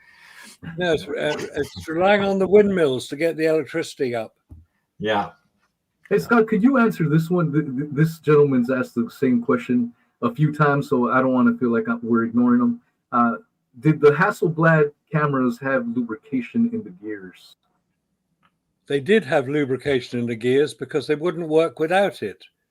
But if you take those same cameras with lubrication into space, it will immediately be outgassed, evaporated. It will condense onto the lenses. It will basically not work. That's what happens in a vacuum. You get outgassing of liquid. Oh, so then there wasn't any, because I heard that there was no lubrication in those because it would outgas and get on the lens. Was that true? Well, that's what they will say. They did test it. I do have the documents somewhere buried there. I have the PDF files on the testing of the cameras and the lubrication in there, and of course, if you put it in a small vacuum chamber and you bring it down and you see the outgassing happening, right? As soon as you repressurize it, it's going to condense onto everything.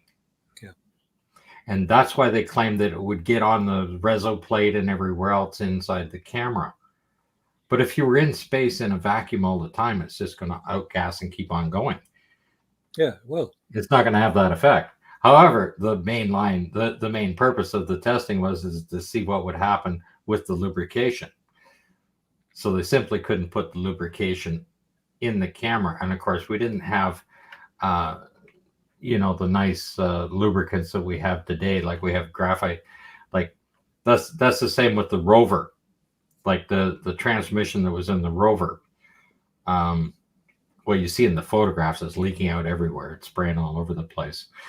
And I've shown those pictures of it, right?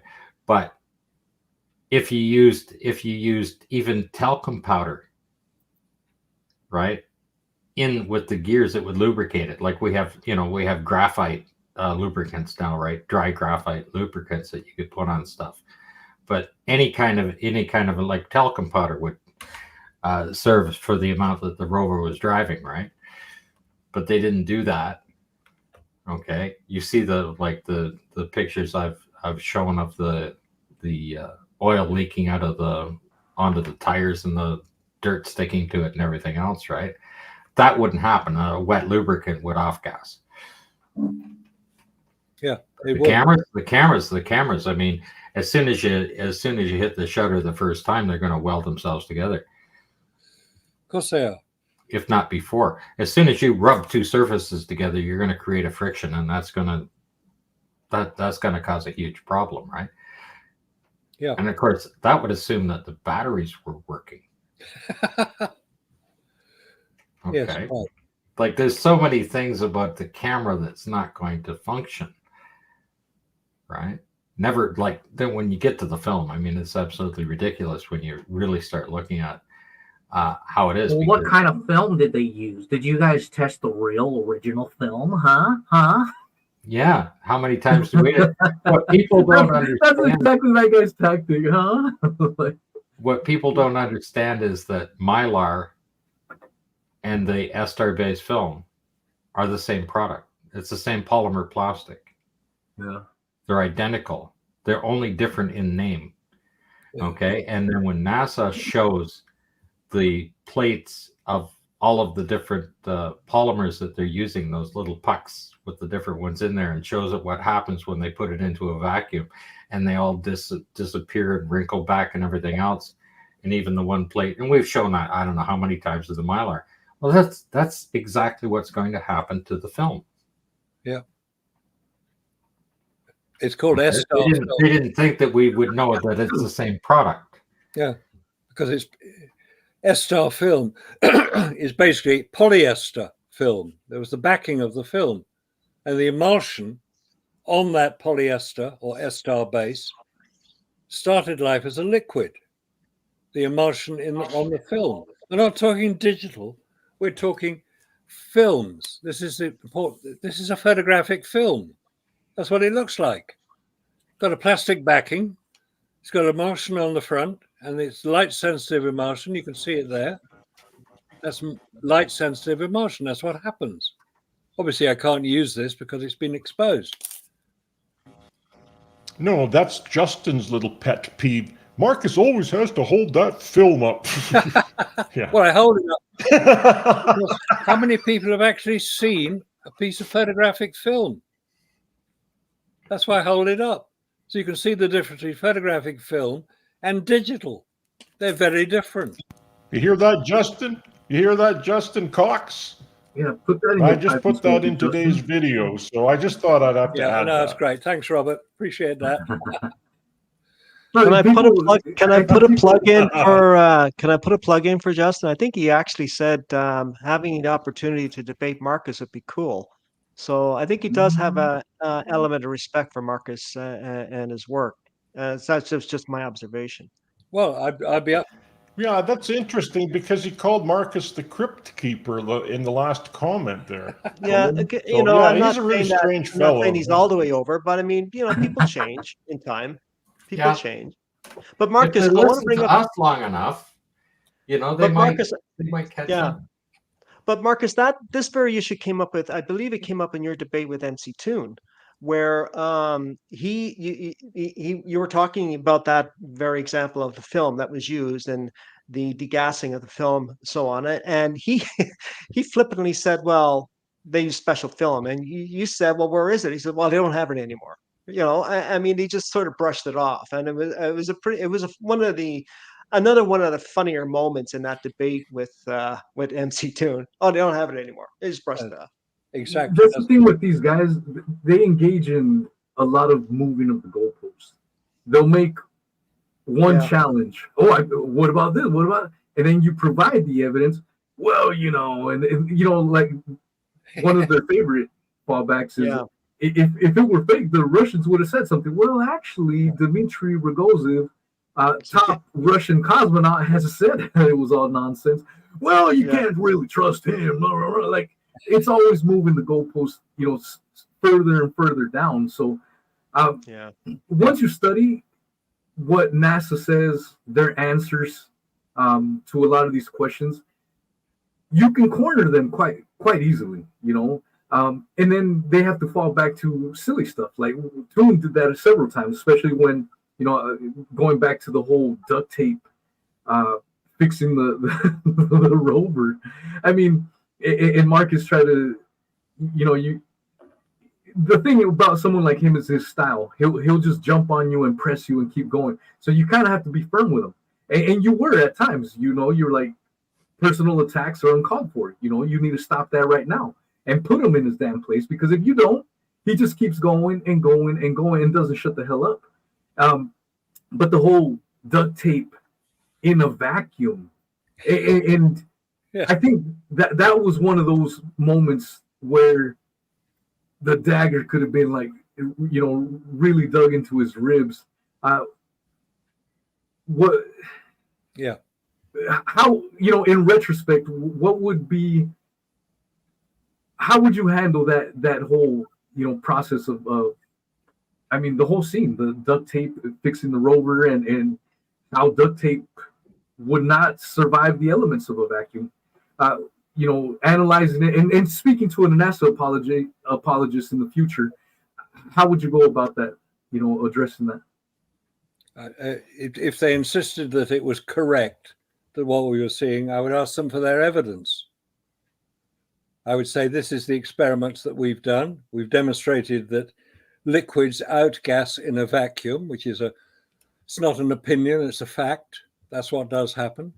If you say that duct tape, which was used on the Apollo missions to put the maps onto the fenders of the rover that got broken off when the astronaut kicked them or walked into them, I said, if you can say that duct tape works in a vacuum, prove it. Don't just say it, prove it.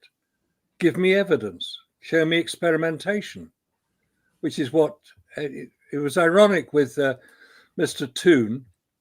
He'd recommended a book on debating that I should read, because I would then be better able to debate him, which I did. I bought the book, I read it. It's quite a good book. It was written about 50 years ago, but it applies equally well today. There's only one problem. Toon did not follow his own advice. Yeah. He was desperately trying to take me out, take me down, which I knew he was going to do. I'd seen his debate with Raza Vihari and the way he treated Raza. I thought, well, if he tries it with me, I'm British, I can deal with it. Or something like that. And when he started fiddling with his Rubik's Cube, I thought, okay, that's it, enough. Yeah. Because that showed so little respect to his audience, let alone to me. I don't mind him showing no respect to me at all, because that's what he was there to do.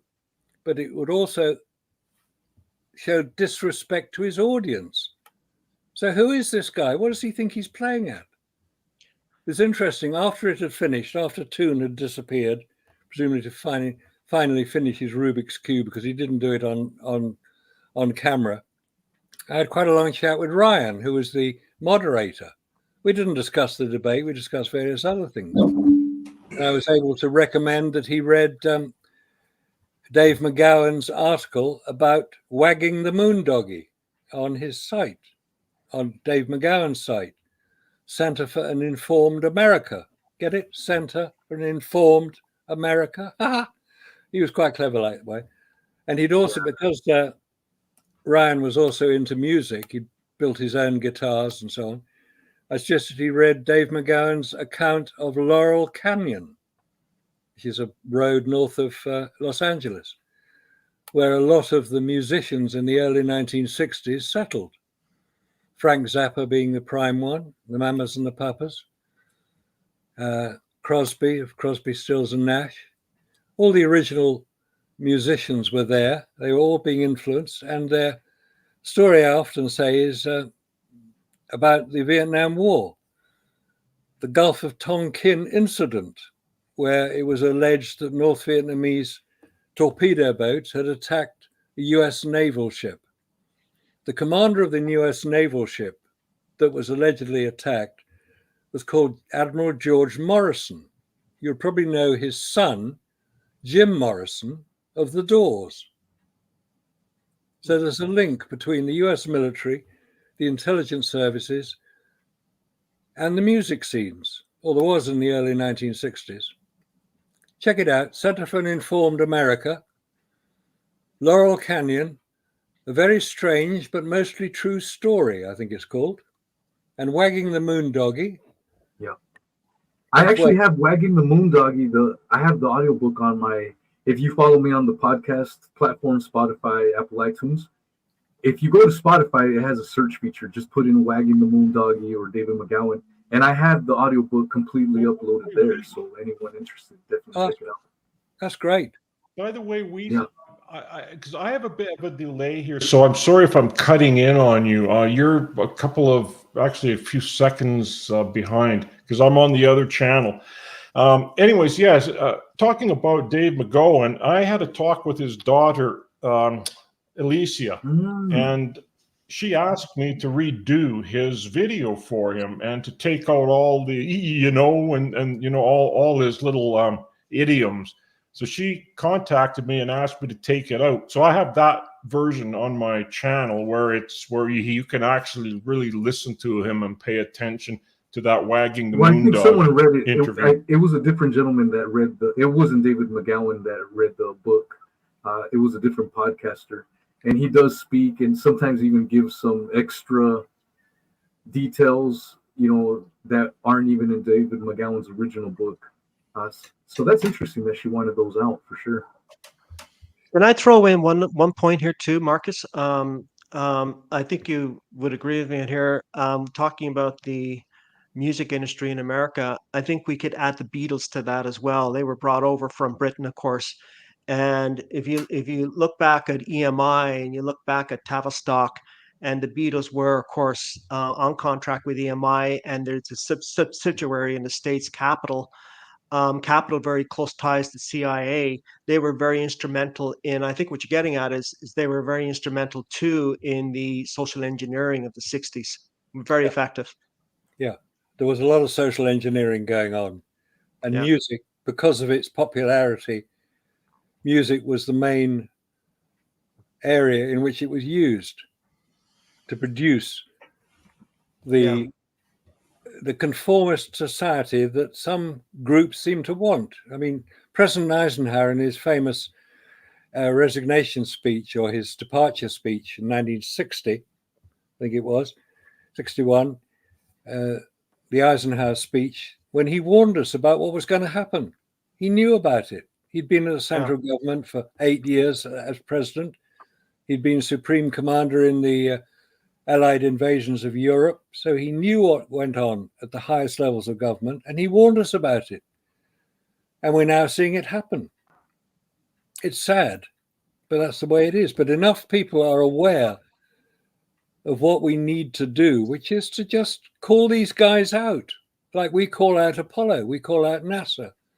And indirectly, we call out the Department of Defense, of which NASA is a part. We call them out for what they allegedly achieved. They didn't achieve it. They fooled us. Fool me once, shame on me. Fool me twice, shame on you.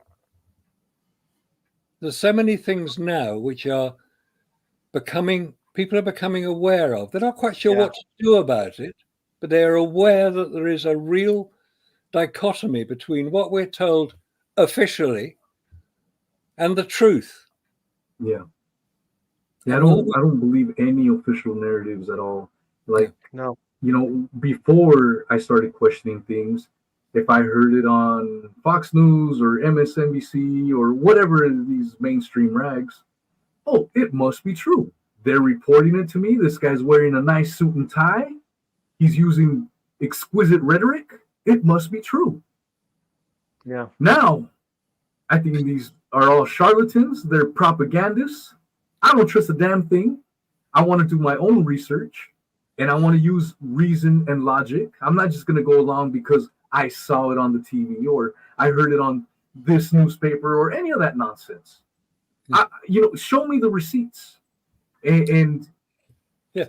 we need to start doing that even more because, I mean, the last few years, there's been a lot of lies, a lot of people that's woken them up to question like none of these measures that were taking place, especially at the beginning of what happened, made any sense. And so people just need to question everything.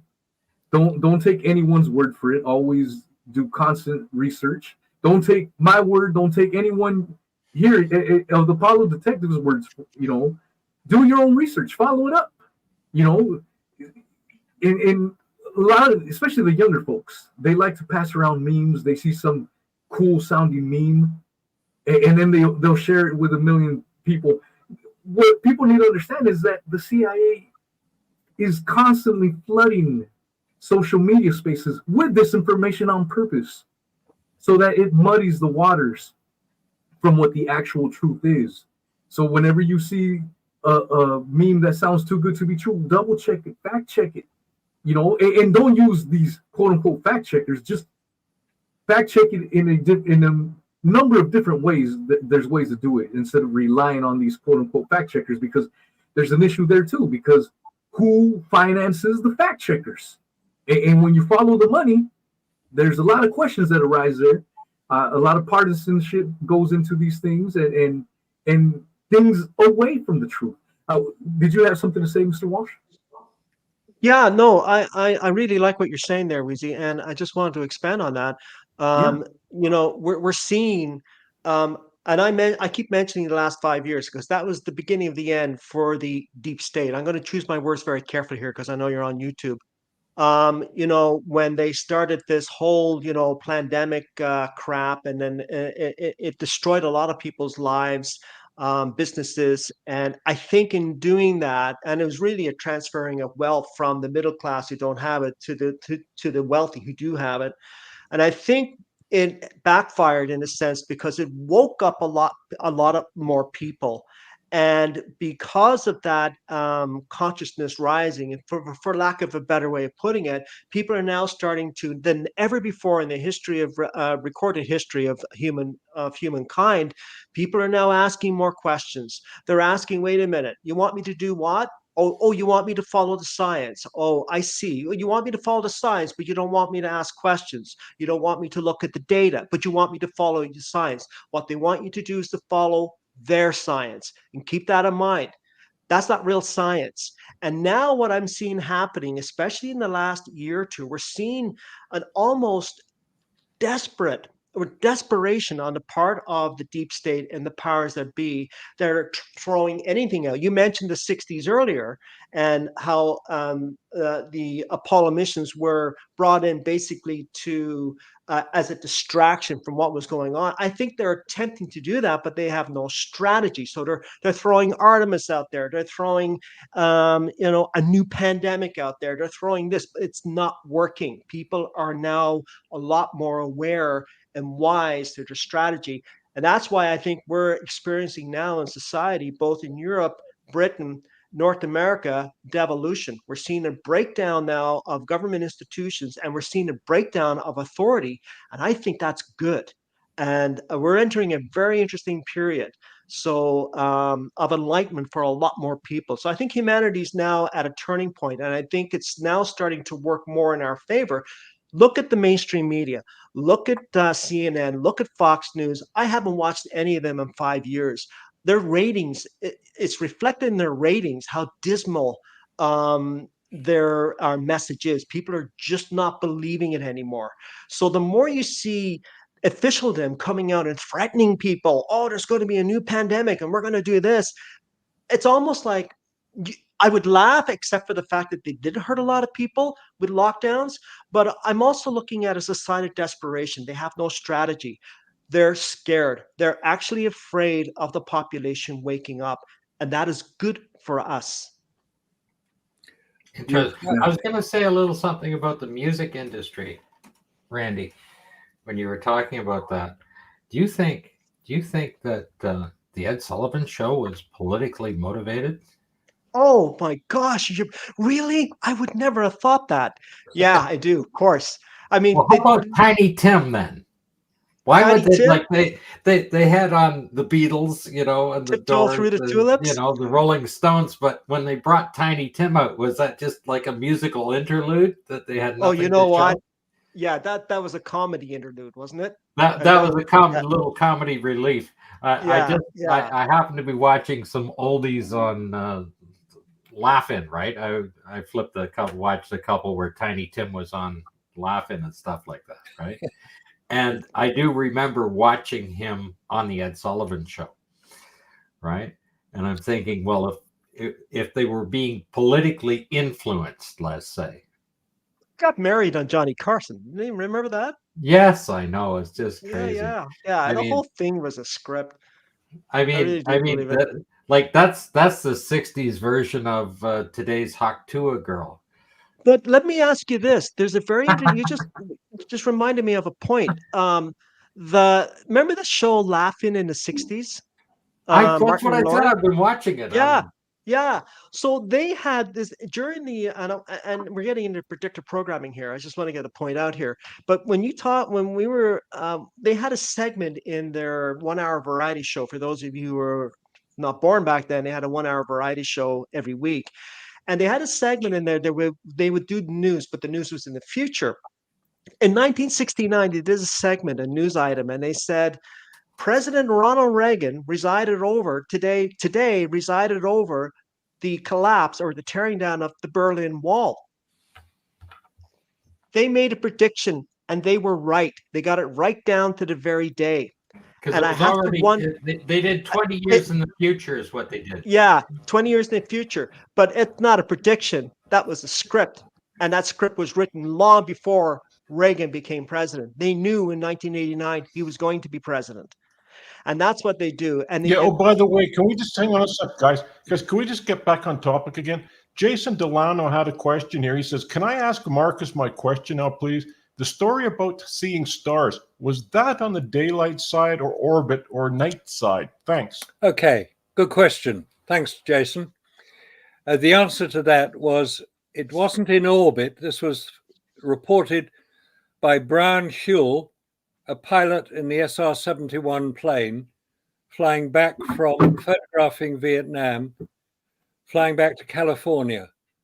It was at nighttime, that he saw the stars, and the stars were so bright they illuminated his instrument panel. That was the point I was making, that stars at 80,000 feet are bright, easily seen. Anybody flying 80,000 feet, it's only 15 miles high or thereabouts. When you're on the moon, allegedly, of course you can see stars. They're all around you. If you're orbiting the moon will block them out when you orbit near to it. No, the report I was quoting was from Sled Driver, a pilot in the SR-71, where he saw stars at night flying back at 80,000 feet. I hope that answers the question. I think the point is that the stars were bright enough that he could see his console. Yes, exactly. That's the point. That's the whole point of it. It's bright enough that it lit up the inside of the cabin. Yeah.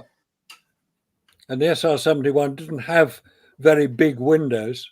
They were 4 inches thick of reinforced glass, because the temperature outside at 2000 or Mach 3, the temperature outside on the windows was over 500 degrees centigrade. Fortunately, it had good air conditioning inside, so you could keep cool. So the SR-71 was a magnificent piece of technology, way in advance, way ahead of its time. And the point I originally made about that was just that that was being developed and utilized at the same time as Apollo. They were running parallel. So then what about the stars then? Is he talking about the stars on the daylight side of the orbit or night side? I wonder what he's asking, really. Well, it would obviously in space you would see stars all the time because they wouldn't be removed as we get on Earth by the atmosphere. And there's no atmosphere. So yeah, that one. Right, but then they also had the gold camera. They also had that camera that saw that they were taking the photographs of the galaxies and stuff. And Armstrong said that they could only see the stars through the optics. And then Collins turned to him and says, "I don't remember seeing stars." Yeah. Well, Collins wasn't there on the surface, for crying out loud. He was up there. Yeah. He wouldn't have seen anything because the moon was so bright that it would blind out everything. It would just black out everything when he was orbiting, especially when he was over on the other side of the moon where the sun was. How would you see anything? I don't know. I thought that conversation that when they were talking about that was when they were on their way to the moon, like halfway there. Did you see stars? No, well, Neil said he could remember. Remember, Sir Patrick Moore asked him, "Did you see stars on the lunar surface and from the solar corona?" And Neil Armstrong gave the answer, and then he goes, "Well, we could only view them," and he points to his eyes. "We could only view them through the optics, through through those cameras, the optics." Yeah, and then Collins just says, "Well, I don't remember seeing any."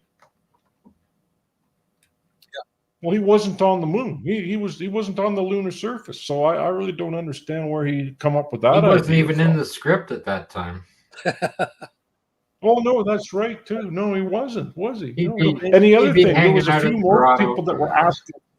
Yeah, there was a few more people asking questions about that. You know, they're going, "Well, stars, like they're not seeing any stars. Why don't we get a beautiful picture of the Earth from the lunar surface?" You're human. It's your home. You've never been there before.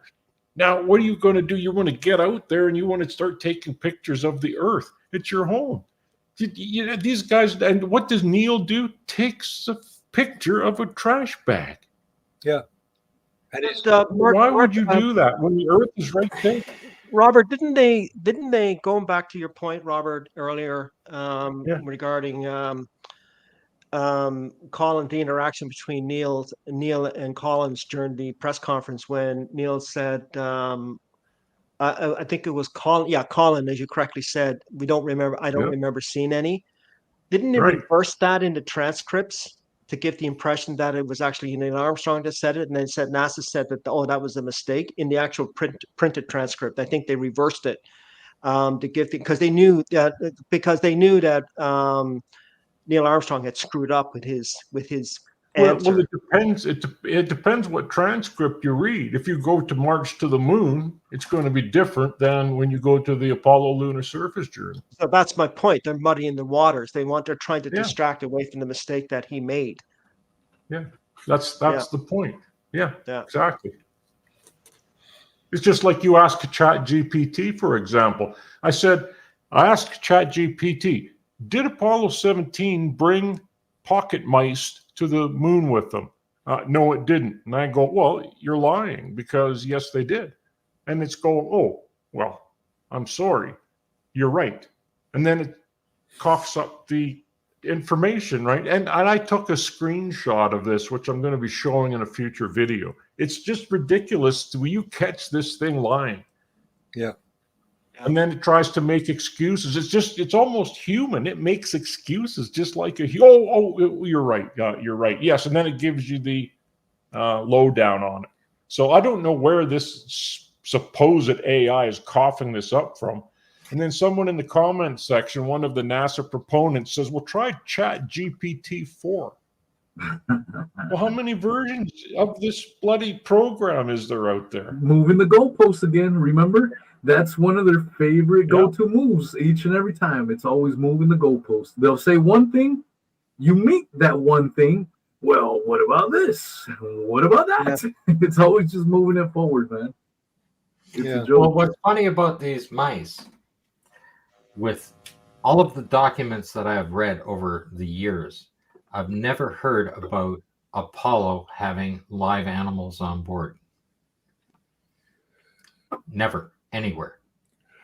Never mentioned anywhere, not even suggested. So when we started talking about these pocket mice that were on board Apollo 17, I started checking for the documents on that, and they only go back about 6 years. Yeah, and I found it back to 2011. 2011? That was the farthest back. Yeah, okay. Yeah. Where's the 1971 document on it? That's what I want to know, because that's what I want to see about this experiment that they took with them, right, on Apollo 17. Like I said, all the documents I've read on this stuff, I've never heard of them having any live animals on board. The only craft that had live animals was the Russian craft launched prior to Apollo 8. Yes, and they had these little tortoises. Right. Yeah, little tortoises, which of course survived. But then what they didn't tell you was that tortoises, because they have a very hard shell, can withstand far greater levels of radiation than humans can, because we got a very soft shell. We get damaged by radiation. And anyway, I'm sorry, if ChatGPT gets its info from Reddit, then I would really be concerned about those poor turtles. Yeah, exactly. That was the Zond 5, the Soviet Zond 5, correct? That's right, Zond 5. Yeah. And because, as I've said before, the Russians are quite good chess players, they had a tape recorder on board that craft. And when they got to the moon, they switched it on, and an astronaut was heard saying, "Oh, what a wonderful place this looks like. I'm almost close enough to be able to reach out and touch it. The craters are very clear," implying that there were astronauts on board. No, it was a tape recorder. And America got fooled by that. That's why they brought Apollo 8 forward at the express refusal of James Webb, who was administrator of NASA at the time, to launch humans on an untested spacecraft. And that's why he resigned 2 weeks afterwards. James Webb was an honorable man. They've now named a telescope after him. Mm-hmm. Maybe that's where the U.S. got the idea that their population could be fooled. They got the idea from Russia, because if Russia could fool them, then they should be able to fool them as well. Yeah. Yes, because they got access to much better things. No, I think they knew they could fool them when they were able to explain how John Kennedy was assassinated by the lone nut gunman, as if that was always a lone nut gunman. Always. Yeah. So, they never change it up, man. Having done that and proved that they could get people to believe what they said, they thought, "Oh, we can fake the moon landings now. People will believe us." Yeah. I like how Seinfeld did their own version of that with the magic loogie. Do you ever see the Seinfeld one where they were talking about the that's what magic loogie. Yeah. Spit here and went there and then hit the guy in the side of the head. It's just wild. Like they just made such a comedy show over the assassination. They were mocking the Warren Report. Yeah. That's an interesting comment from David Soom. 37,000 feet, you can see nothing but stars. The astronauts must be blind. Yeah, that's one thing. An atmosphere. Yeah, that's what's never made sense. How NASA can say it. You know, they give all these reasons. Well, the moon is so bright, and it blinds you. I mean, and then when you under or overexpose the photography, you still can't see no goddamn stars. No. So what is it? What's going on? Like, that's the thing. There's no atmosphere on the moon.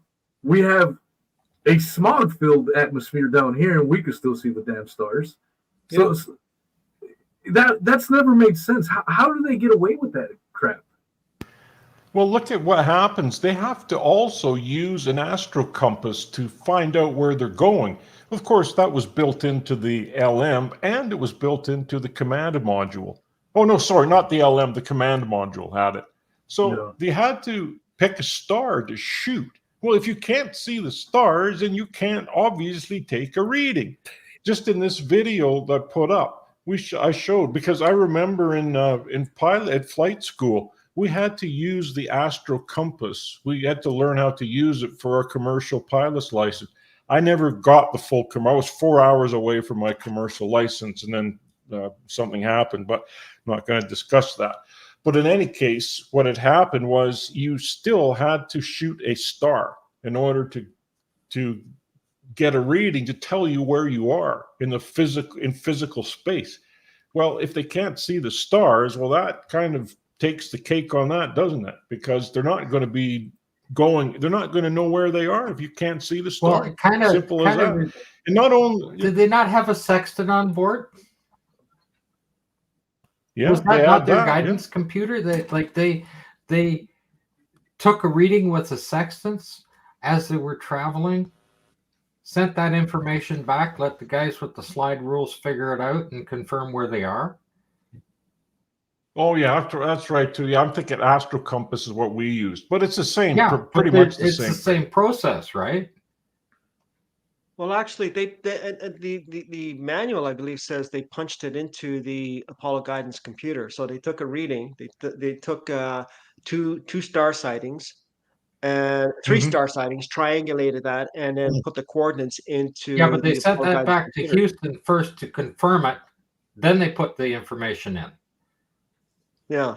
Well, you're Yeah, 2 second delay. So how's that they going to work? confirmed their coordinates with Houston, got the information back, then they got their little thing, hit the reset button, and typed it in to make their adjustments on the stuff. But to say that There's they 3 didn't see seconds, stars when they're using the stars as their own form of guidance out there is absolutely ridiculous.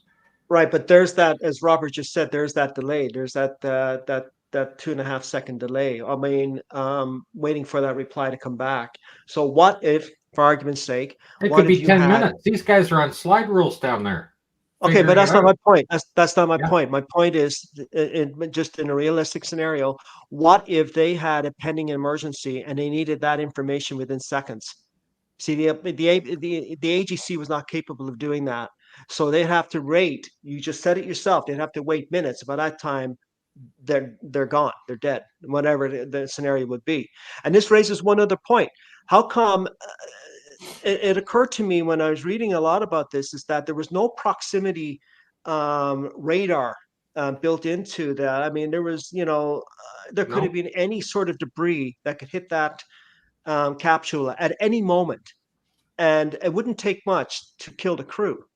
No. And there was no warning. It was just hit and miss.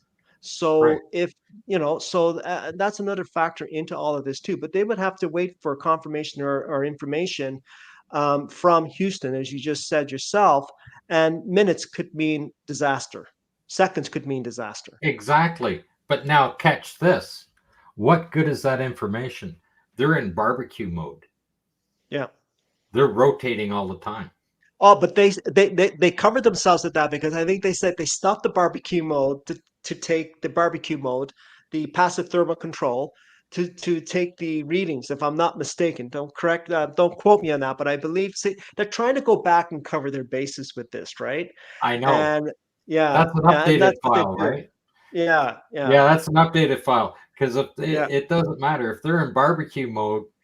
It doesn't matter where they take the readings. It doesn't matter what they punch in there, because it's going to shoot those retro rockets are going to be in a certain direction where they're located out there. If you're off by even a hair, when you stop it, even if you're off by a hair when you stop it, you can punch that in all you want. You're still going to go the wrong direction. So if I'm not mistaken, the passive thermal control, or the barbecue mode, is supposed to have taken place. It would be a full revolution of the capsule within 20 minutes. So that's 3 revolutions per hour. Not what I read. Okay, well, I read that, and you probably read something. My point is... I read one that it was every 6 minutes, 10 times an hour. Okay, regardless. whether I'm correct or you're correct, the point being is that you still have movement of the spaceship when they're trying to take an exact reading and triangulate an exact reading. That's the point. Yeah. And there's the thing with the amount of information that's out there. They're changing all kinds of little things all the time. Yeah. Right. Yeah. And I want to get this one point out to a couple of proponents that have come after me about Apollo 13, that I'm using Apollo 13, the movie. I'm using the movie Apollo 13 made by Ron Howard, and demonstrating how they got that ship back to Earth. No, I'm not. I always quote David Baker. David Baker wrote a manual. He's pro-Apollo. He's a staunch supporter of the Apollo missions. I always quote what he said in his book. And even at that, it doesn't work. But I'm just quoting. I just wanted to clarify that for all the the proponents that keep coming after me and saying that I'm relying on a Hollywood movie. No, I'm not. I actually, in the context, I mentioned that Ron Howard had made a movie on Apollo 13. He demonstrates how they supposedly navigated back to the Earth, but in actuality, NASA says something different. All right. So I just wanted to clarify that for all the proponents out there. I digress. Somebody asked about barbecue mode, just to clarify. Yeah. It was put into a slow roll when it was on its way allegedly to the moon, in order that the heat from the sun, don't forget the sun is a very hot star when you're in space, put into barbecue mode so that it would get heated evenly on all sides, like you cook a chicken on a barbecue, hence barbecue Making me hungry, Marcus. Oh dear, oh dear. You cook anything on a rotisserie, it just gets hotter and hotter and hotter. That's the whole point. And you can't cool the spacecraft with air conditioning because it's surrounded by a vacuum. So how did they keep it cool? Yeah. It's a very strange story. More questions than answers. And all that technology, that amazing cooling system that they used then, the amazing heating system to keep them, warm during the cold parts. Yeah. We apparently don't have any of that technology today. Yeah. No. I mean, these are simple little questions that anyone should be asking. You literally don't have to be a rocket scientist to ask these basic questions. But people don't even bother to go there. When I believed in the moon landings, I believed in them because that's what I was taught in school. But I didn't know a damn thing about them. That was it. No, and you're right. They still can't get back there. They haven't. I mean, let's put it this way. Why did they need a lunar gateway station when they didn't need one in 1969? Why do they need all these tankers to refuel a rocket? 3 times, by the way, when they did not need that in 1969. Yeah. You got to really think about this kind of stuff. And by the way, I don't know how they're going to refuel in space anyways, because by the graphic that they're showing how they're going to do it is a plate comes up, couples with the Musk's little rocket there. And once it does that, I'm sorry, it's going to be cold welded there. So the 2 rockets are now going to be going to the moon, both of them, because they're going to be stuck together. I'd just like to see how they're going to get those apart. But as far as it goes with the space station and all these things that they're going to need, one subscriber said, and it's going to be pulverized by micrometeorites.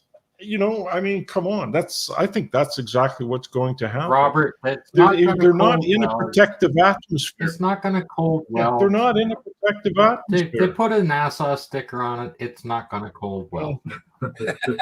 Okay. And besides that, they don't have any trouble sealing stuff up. They just put a zipper on it and just do the zipper up, and it's sealed, right?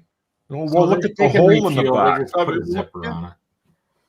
Yeah, well, tell that to the hole in the back of that spacesuit. You see the size of the hole in there? Well, yeah, they could have done the zipper all the way to the top. It would have looked better, but But I mean, this whole case study of the moon landing. Oh, and by the way, quick, just Yeah. one thing I forgot. Let's just take a quick look at this capsule that from Boeing that went up to the ISS. That's very interesting because now let me say something quick. Here it is, Boeing, a company that supposedly helped to build the Saturn V and that rover. So let's take a look at this. They have been in the spacefaring industry for the last 60 years. And now you're telling me that they cannot even get a small little capsule up to the ISS without almost potentially killing 2 astronauts in it. And now that thing is stuck there until next year. Well, they say they're going to bring it back now, but there's not going to be any astronauts inside of that capsule. No, they're going to let it burn up. Now they're saying that they can't bring the astronauts back down until 2025 because that's going to be the next time Musk can send a rocket up to fetch them. So this company that's supposed to have sent people to the moon, they can't even make a capsule that's leak-proof without come on. Start putting 2 and 2 together. And what's his name? Justin from, what's that guy's name? Yeah, Justin. Yeah, Destin, yeah. Needing 20 damn rockets. Yeah, okay. Yeah, and he's even saying, these guys are looking at this, and they're him and Thunderfoot, and they're looking at these rockets, and yet they can't seem to look at the Saturn V and say, hey, there's something wrong here. And yet they're looking over here and they're going, oh, wow, look at this. 13 rockets, 15 rockets. Thunderfoot comes out and says, no, it's 30 rockets. It's going to take to get to refuel this, and then Thunderfoot shows this little Saturn V rocket and a LEM beside it. And you're thinking, wait a minute, well, on this hand, takes all these rockets, on this hand, wait a minute, and they're looking at these things and they're not putting 2 and 2 together. See, this is what gets me. From Smarter Every Day, yeah, Destin from Smarter Every Day, and Thunderfoot, they're seeing it, but it won't click. That's what gets me. I just can't understand how 2 smart men like that can't see this, and it's right in front of their face. I have an answer to that. There's a difference between, I'm beginning to see this, you can be intelligent, you can be very intelligent when it comes to a specific area, but overall, you're not smart. Your smarts don't match that specific intelligence. That's why you see all these astrophysicists who come out and say, oh yeah, the Apollo moon missions were real because they read a paper, or they read so-called peer-reviewed paper. They're good at what they do. They're good at their craft. They obviously have intelligence, but they don't see the bigger picture. They're not smart enough to take that 40,000-foot view and see it for themselves.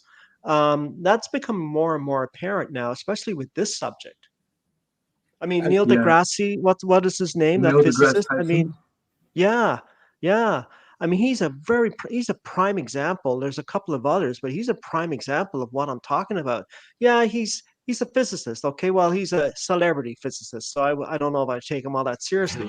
And but he doesn't see he's not smart enough to see the full picture. Well, I played the quote when I had Scott and Marcus and Rob. We played that Neil deGrasse Tyson podcast where his co-host is saying, oh, we could make the good thing about the moon. We can always go back and show these moon landing deniers. We'll show them. We'll just go back to the moon. And Neil deGrasse Tyson straight up says, no, we don't have anything today that can get us to the moon. Yeah. And what I told these guys when I played that clip, that was when I first heard that podcast, when it had come out and I listened to it. I'm at work. I was about 60-40. I wasn't sure. Did we make it? Did we not? Someone on the fence. When I hear the quote-unquote premier astrophysicist saying that we have nothing to take us back all these decades later, I was like, yeah, I am completely out. I do not believe this nonsense anymore. And so many of these things, it just relates to so many of these things throughout our lives where people get emotionally attached to things that they know very little to nothing about. And they get emotional. They'll get angry. They'll fight you for it. You don't think we made it to the moon? I gotta smack you. How unpatriotic of you. And then you start asking them a question. Wait a minute. Hold up. Slow down. What is NASA's budget if you're saying it's a financial reason? Oh, they start stuttering. They don't know these things, but they get emotionally invested into defending these lies and myths. It's truly fascinating to see. And it's a fiat It is. currency. It It's a really fiat. is. We're in You've a got fiat that. currency system. If they want the money, they can print the money. This is how they've been doing it for the last several decades. So when they say, NASA has a limited budget, that's only by design. All right. If they really truly wanted to give NASA could sell it, they really wanted to have more money, they could. They'll just print it, right? Which creates a lot of other problems. But you know my point. And one more thing, it's unfortunate, and really sad actually, that deGrasse Tyson doesn't understand the meaning of his own statement. It's pretty funny. It says a lot. Yeah. Interesting question here. What will happen, seriously, when finally this 50 years fairy tale comes out of the horse's NASA's mouth? That's from Expected. I can answer that, Marcus. I can answer that quickly. Okay. You know what? Okay, I think what will happen is all of the people who purchased all of those pictures and cameras at auction and moon rock samples and things of that nature, the Apollo paraphernalia, if you want to call it, they're going to want a refund. And they're going to want a refund with interest. Now, if I spent $500,000 or $700,000 at auction on a Hasselblad camera, which that one fella did because we've showed it in a video, wouldn't you want your money back if you found out that this was nothing but a farce? I mean, I would. Yeah, you would. You'd say you've been defrauded because you were told an untruth. You've given fake news, misinformation. Would you deem that as uncouth? Uncool? Uncouth. Oh, very uncouth. Yes. I just learned that word and I had to use it at some point. Uncouth. I like that. That's good. It's a very, very nice one. Yeah. No, I don't think that NASA can possibly admit publicly that they fooled us. Because the next question anybody will ask, well, if they fooled us about that, what else have they lied to us about? And then the gates to hell open for the government and they won't survive. So I don't think we're ever going to hear it officially.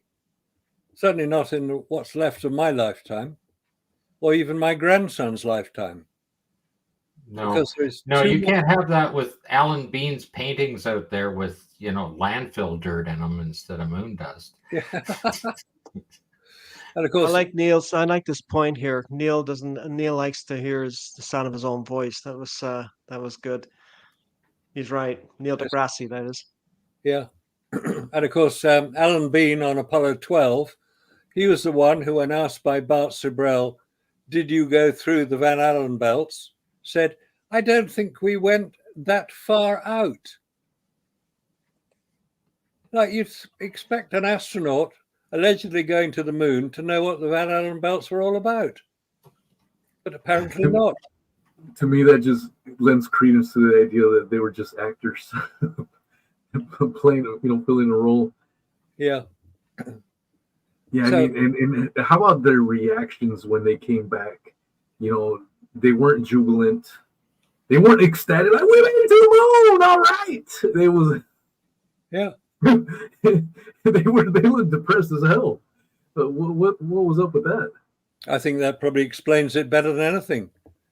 They weren't ecstatic about having achieved something remarkable, like landing on the moon. They were just carrying on as if nothing odd had happened. In fact, it had happened. They knew that they had to lie for the rest of their lives. They knew that they were going to be considered heroes through many people around the world. They had to play the part of heroes. And they found that difficult. How many marriages did the moonwalkers have? Some of them have had 3 or 4. Neil Armstrong had 2, and he was a very steady character. It's like their lives were turned upside down and they could do nothing about it. They had to continue to lie until they lied in their grave. It's sad. They were basically honorable men who were doing what their government asked them to do, allegedly in the interests of national security, to beat Always those that darn national security. Always. National security has caused such terrible problems. Yeah.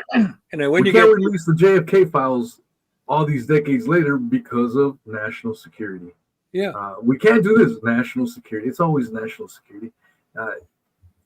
To me, it's just if they were released, it would show that the government had a hand in Kennedy's death. Oh yeah. And you know what? That's a good question here. You know, that Marcus, this is a good question. Why did the suits not have battery power monitors? They had oxygen monitors. That's a good point. Or was because the power, I mean, we only see the oxygen monitors for the PLSS, you know, the pack that's at the top. You see the pressure gauge. Yeah, but that's all you see. You don't see the batteries, though. And you see don't the see one a for the battery suit monitor on the wrist. Yeah, there's no power. Well, there's no power meters left for anything else, right? My God, that's a really good. I'm glad he brought this out.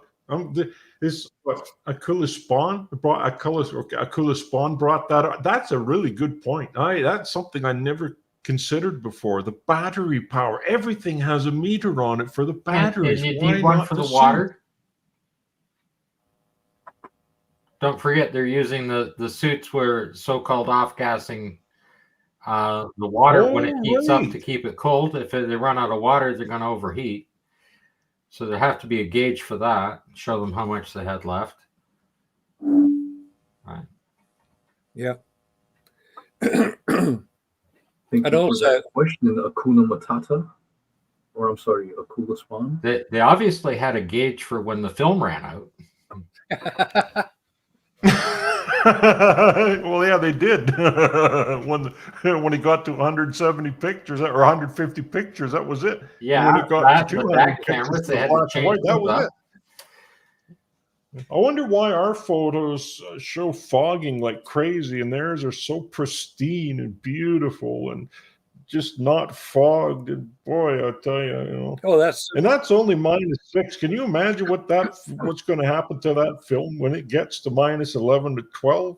Oh, that's so. No, by the way, I'd like to say Bill only left it in there for 8 hours and cycled it once. That's 8 hours in that chamber at -6. 8 hours, and it did that. Yeah.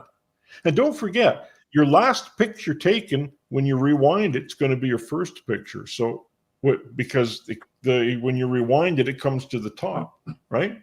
You know, the last picture when you rewind it's going to be the first in the film. When you rewind there you go. Exactly.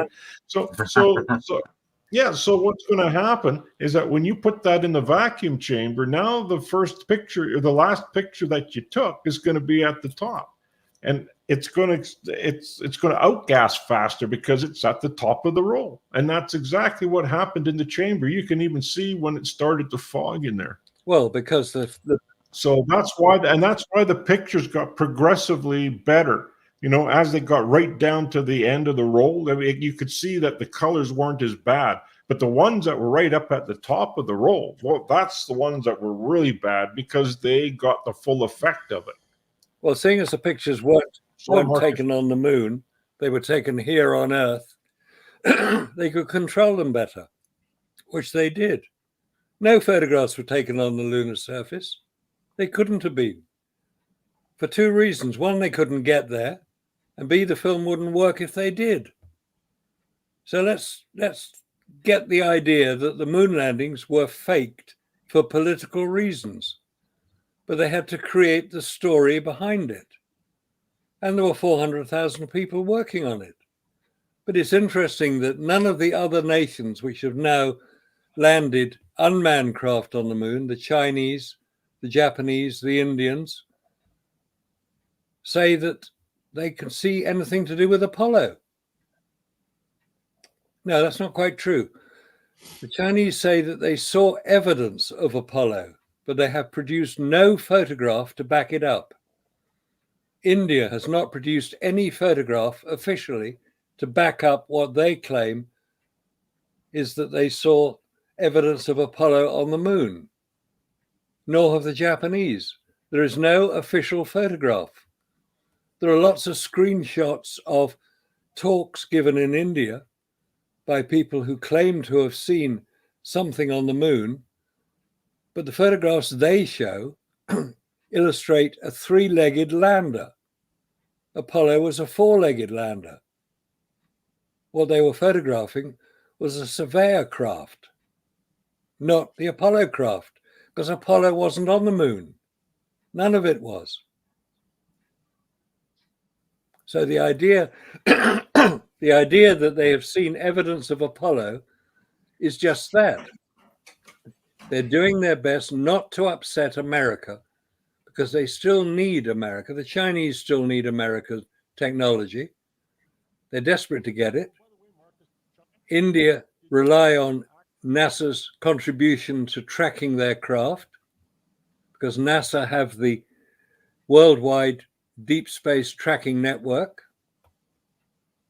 So they use NASA. They're not going to upset NASA by saying you didn't land there.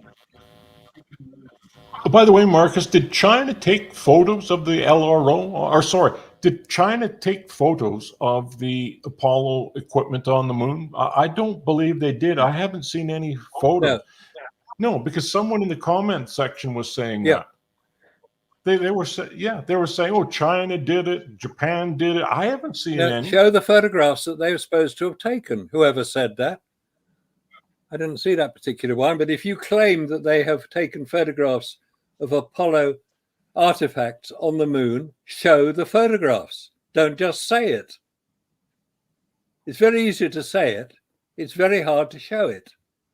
It's NASA desperately covering their backside and trying to stop people like us exposing their lies.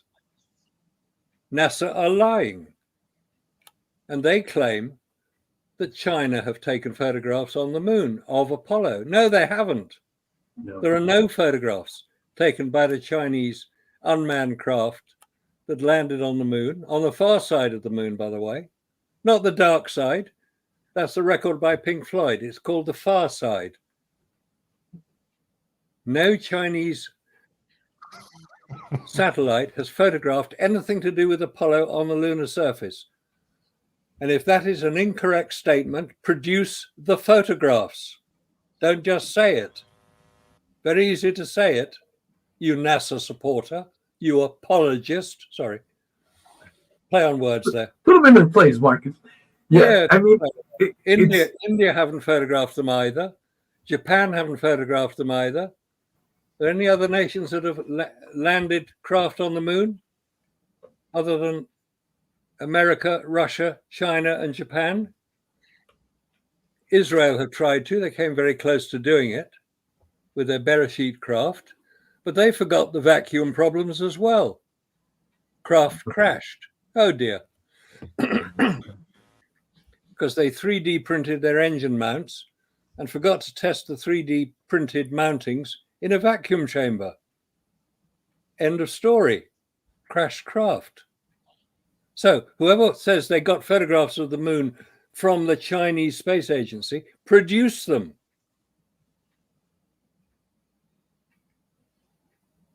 Yeah, well, they can send over a few rolls of that special film with them at the same time. You know what's funny when I hear these arguments from NASA apologists, and they're like, what's your evidence to prove that they were fake? Like, it drives me bananas. It's like what I said at the very beginning. The onus is on them, and we need to start holding their feet to the fire. We're not the ones making this extraordinary claim. It's them that made the extraordinary claim, and the evidence is far from extraordinary. To me, when I see a debate happening about the moon landings, and then they try to put the onus on us that we have to debunk these photos, these goofy photos. I mean, how is it any different than if I said I told a fantastical tale and I drew some little stick figures? That was my evidence. And then I go, this happened right here. Debunk it. Yeah. Debunk it. And now I've got to find all these stupid little things to prove that these stupid little stick figure drawings aren't real and it's all nonsense. It's completely backwards. It's ass backwards. You know, we need to start. I don't know.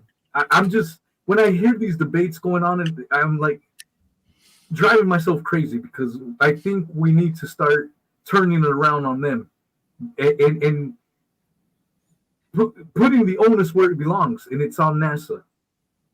It shouldn't be our damn fault. You know, if this event looked real, just the visual, effects and everything like that, I wouldn't be questioning. But nothing looks real, and I know a lot of people like yourself and other astrophysicists like Gerald White and Dr. Rosley. You guys go through the mathematical equations. That's great. I'm just a garbage man. I don't know any of that shit. I'm just looking at the surface level stuff, and none of it adds up. I'm looking at the context of what was going on in the decades, and none of it makes sense. And so, again, just we need to start taking a stand and putting the onus back on them. It's not our job to debunk this fairy tale. You see what I'm trying to get at? I don't know if that made any sense, but Yeah, no, it does make a lot of sense, and I've noticed what NASA does a lot, and what they do is that they hide behind the NASA shills. That's what they do. They let them do their work for them, and it is frustrating. And I hear you saying, the onus is on us. No, actually, it's not. It's on you. And the reason why they want to put the onus on us is because they don't have a valid argument themselves. So they want us to try to make the argument, and then they try to counter them. When that doesn't work, then they attack personally. That's what they do. I recently did a debate with Justin Cox, and him and I have been locking horns for the last 5 years, and we've had to stand back, but we managed to find some mutual ground, right? And I'm going to give him a little bit of credit here. We managed to find some mutual ground, and we were able to have a civilized debate, a civilized discussion, call it what you want. But it was at least a step, right? Where we could, okay, we have opposing points of view, but we could at least maybe meet halfway and agree to talk about something. I mean, as far as I'm concerned, his arguments in the debate, in my opinion, were not valid, but he has a right to say it as long as he says it in an articulate way and a civilized way, which he did, right? Yeah. And I don't mind that. I don't mind that discussion. That's the discussion I'm looking for. When people want to come on and like with Marcus, and I have to give Marcus a lot of credit. He held his ground with MC Toon. MC Toon was a belligerent little bully. I mean, that's all he was. He pulls out his little knowledge in this area, and he's an expert. And anything he doesn't agree with, in terms of what Marcus says, well, we'll just brush it off. It doesn't exist. Well, we don't have that now, and move on. And another thing that annoyed me with that debate between Marcus and MC Toon is MC Toon wants to lock you in with these rules. That's why he always promotes that book on debates. As far as I'm concerned, there are no rules. If you can have a discussion and a question when it comes to the Apollo missions, I think that it's up to the parties involved to agree to the rules. It isn't, you don't go by a book, and that's what he tried to do with Marcus, is to lock him in, and he failed. I mean, he failed miserably. And Marcus, correct me if I'm wrong, but I understand at the end, the moderator came very close to throwing him out. He did, because it was being reflected in the comments as well. Yes. There were several comments from people who had listened to the debate. I call it a debate because what else would I do? listened to the debate and realized that it was not playing by the rules. He was trying to take me out. He was trying to show me up. The very first thing he showed was a film that had been sent to him by a NASA apologist, I like that word, showing that I had agreed that man had landed on the moon. It was a talk I gave at the British Interplanetary Society in 2012. Do you think I might have gained more information in the past 12 years? Of course I have. Can I prove it much more competently? Yes, of course I can.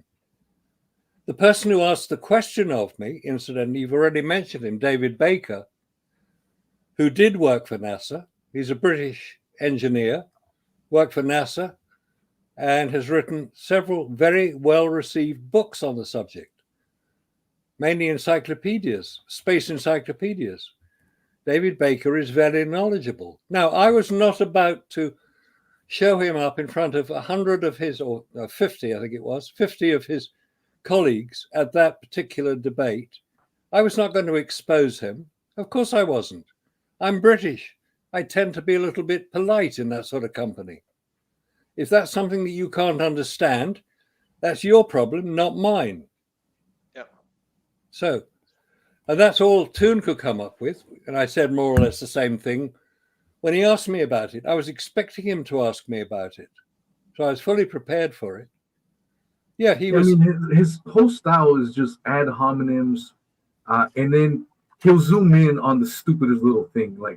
Like he'll look up stuff that obviously no one else is gonna know, like, you know, a math formula or how many grains of sand were at the bottom of the camera at 3:15 a.m. on July 16th. Oh, you don't know those grains of sand? You didn't count them? Oh, how come you don't know? How come? That's exactly his style. He's so predictable once you study him. And I thought you handled it masterclass, Marcus. You were firm and you put him in his place when he had to be put in his damn place. And he's What just a people really need to understand. understand, what people really need to understand, because I was chatting with Marcus before the debate started. Okay, this debate started on Marcus's time. He's been up all day. This is 2:30 in the morning when it started. Mm. And he kept them on till 6 o'clock in the morning. Yeah. Okay? You don't do that to anybody. That, like, how disrespectful. He should have canceled it because he was having all kinds of problems getting the debate started. Marcus already agreed that it would start at 1 o'clock in the morning. And an hour and a half later, Marcus is still there waiting to go, and then went on for that many hours. And he kept him on for, over 4 hours as the debate. I mean, the most disrespectful man on the planet. That's McToon, right off the top. Not just that he's an arrogant, know-nothing. Because the way he thinks he's debating is he knows he doesn't have to know anything about the subject. Yeah. He doesn't have to know anything about it. And what he's getting is, if you're watching carefully, he's looking at other screens and people are sending him little bits to shoot at Marcus, because he doesn't even have it. It's not even coming from him. It's coming from other people. He's relying on theatrics, and well, that's the Rubik's Cube. Yeah, I mean, he had to edit that out because he got it wrong, because we made fun of it, right? Yeah. And now we can make fun of his mathematics that he throws down underneath that Rubik's Cube, because he doesn't get that right either. Yeah. Okay, because he tagged me on Twitter, and then after the debate with Marcus, crickets. So I tagged him on Twitter and put some crickets away. Where are you, MC Toon? You're not so loud today. So he felt shame. He wasn't as boastful as he normally is. So he knows he lost that one. He knows he got schooled. Well, the fact of the matter is the reason why he can continue to do that is because he does not know that he does not know. Yeah.